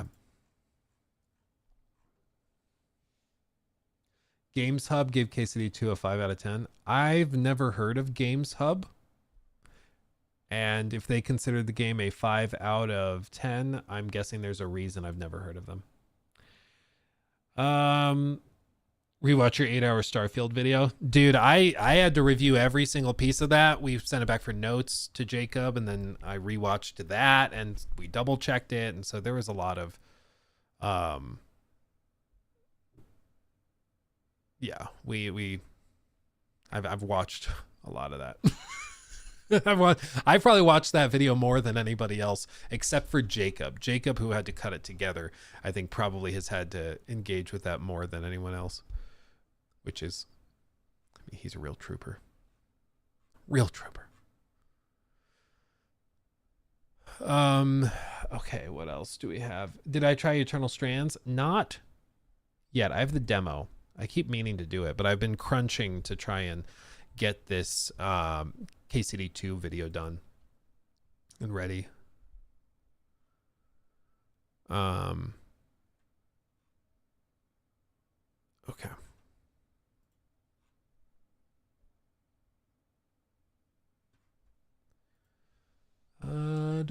I can still pick out specific parts of random gameplay clips we have. Yeah, I mean, people don't realize Jacob, when he edits those videos, even the KCD2 video, like he's sifting through dozens and dozens of hours of footage, like a lot. And so as he's editing, he starts to remember like, oh, clip 17 has a like ship combat sequence. And right before that, Luke went and upgraded his ship. So if I need to use that, I can go into that and use that clip there. So it just gets insane.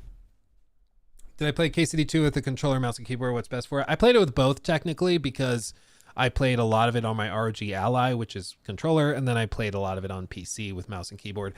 I personally prefer mouse and keyboard, mainly because I like being able to just quickly tap J, pull up the journal, tap P for the player stats, go M for the map. I like the little macros and stuff. But on controller, it plays just fine. There's just usually a couple extra steps, like pull up inventory, down on D-pad, maybe tab over to the tab you wanted to go to. So there might be a couple extra steps, but it's good either way. Copy of Mafia early, dude. I wish. I don't even know if, I don't think they've done any previews or anything for Mafia. I think it's all still very secretive. So we'll probably find out sometime in the summer. I'd guess probably June.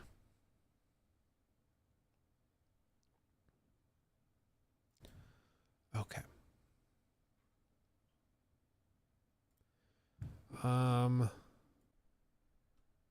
Yeah, okay. Now we're reconnected. That was weird. That was weird. Are we back? We're back? Maybe. Maybe. I see chat's trying to catch up again. Yes? Okay. Yeah, that was weird. That was weird. I was trying to pull up Civ 7 Metacritic and it just froze. It was like loading. I was like, this is weird. It doesn't normally take that long to click. And then I look over to chat and it's like, he's gone. He's frozen. And then it says, internet not connected. I was like, what the hell is happening? Everything else is still going though. I don't know. Stream just took a crap for some reason. But we back. We back. Let's see. Yeah, Mafia was made by the KCD1 guy. Yeah, I mean, that's part of the reason why I think I probably like those games so much. Like both of them. Because it's got the same DNA. But yeah, Metacritic reviews for Civ 7. Some people absolutely love it. VGC. Civ 7 is bold enough to add big changes to its formula without getting rid of everything that has made the series iconic. Say goodbye to your free time as PC to handheld. Every waking moment will be consumed by one more turn. So there's some people that love it and just think it's great. The median seems to be occupied by a lot of like 8 out of 10 range scores, like VG247, like their stuff. In the end, it all works. It's just very different. The subtle whiff of compromise in order to launch the game far and wide is there, but compromise is just fine. Just fine if the end result works, and it does. I'm happy as someone who has somewhere in the region of 1,000 hours logged across Civ 4, 5, and 6. I'm ready to add hundreds more. Because this is the other piece of it, because Civ 7 is aiming to launch on like everything. So it's being built to be very scalable, and I can understand that. I mean, I think Civ 6 even runs on iPad, doesn't it? I think there's an iPad version. But in that pursuit, it's, I think, been constrained and is not as ambitious as it could have been. But I get it. This is a more niche game, so your goal is to probably double and triple dip on sales. The people that really love Civ, get them to buy it on, you know, a Steam copy to play it on the go there, maybe buy a console version, buy it on Switch or whatever. And like, that's part of the goal. Is Civ 7 on Switch? Yeah. It is already available for purchase. Yeah, looks like a Switch version too. Resolution? Who needs that? Damn. man. Can't say I'm surprised. But I think that this is part of the strategies. It's so niche, it's so specific to the types of guys that play these games. You got to get them to buy it on PC, get them to buy a Xbox copy, get them to buy it on Switch, and give them cloud saves to keep playing no matter where they are. That's the goal. Yeah. PSP looking. It's just in the modern age of handhelds, the Switch. I booted up the Switch the other night because we were playing Mario Kart. That was a good time. I felt good booting up the Switch for that. But I don't know why I booted up for anything else. Like the Switch 2 really can't come soon enough because the OG Switch is just so far behind. It was already behind when it launched in 2017, and now it's like, oh, yeah. Anyway, I think I'm going to call it there, guys. We've gotten through pretty much everything I wanted to get through. I'm going to go take a bathroom break and eat a bunch of food. You guys are amazing. Go watch the Kingdom Come Deliverance 2 video if you've not already seen it. Alex, thank you for the sub over on Twitch, by the way, my friend. You guys are great. Love you guys desperately. It's wonderful. A wonderful day to be a gamer. Go play Kingdom Come right as it launches tonight. You'll be thankful. It's so good. And don't play Dragon Age, okay? Much love, everybody. I'll see you soon. Thank you for all the super chats, everything. Even if some of you guys are like a little sassy, it was funny. Some of you guys are funny. So thank you for that. I love you all. I'll see you in the next one. Hugs and kisses. Bye-bye. Like how gravelly that was. Ooh, baby.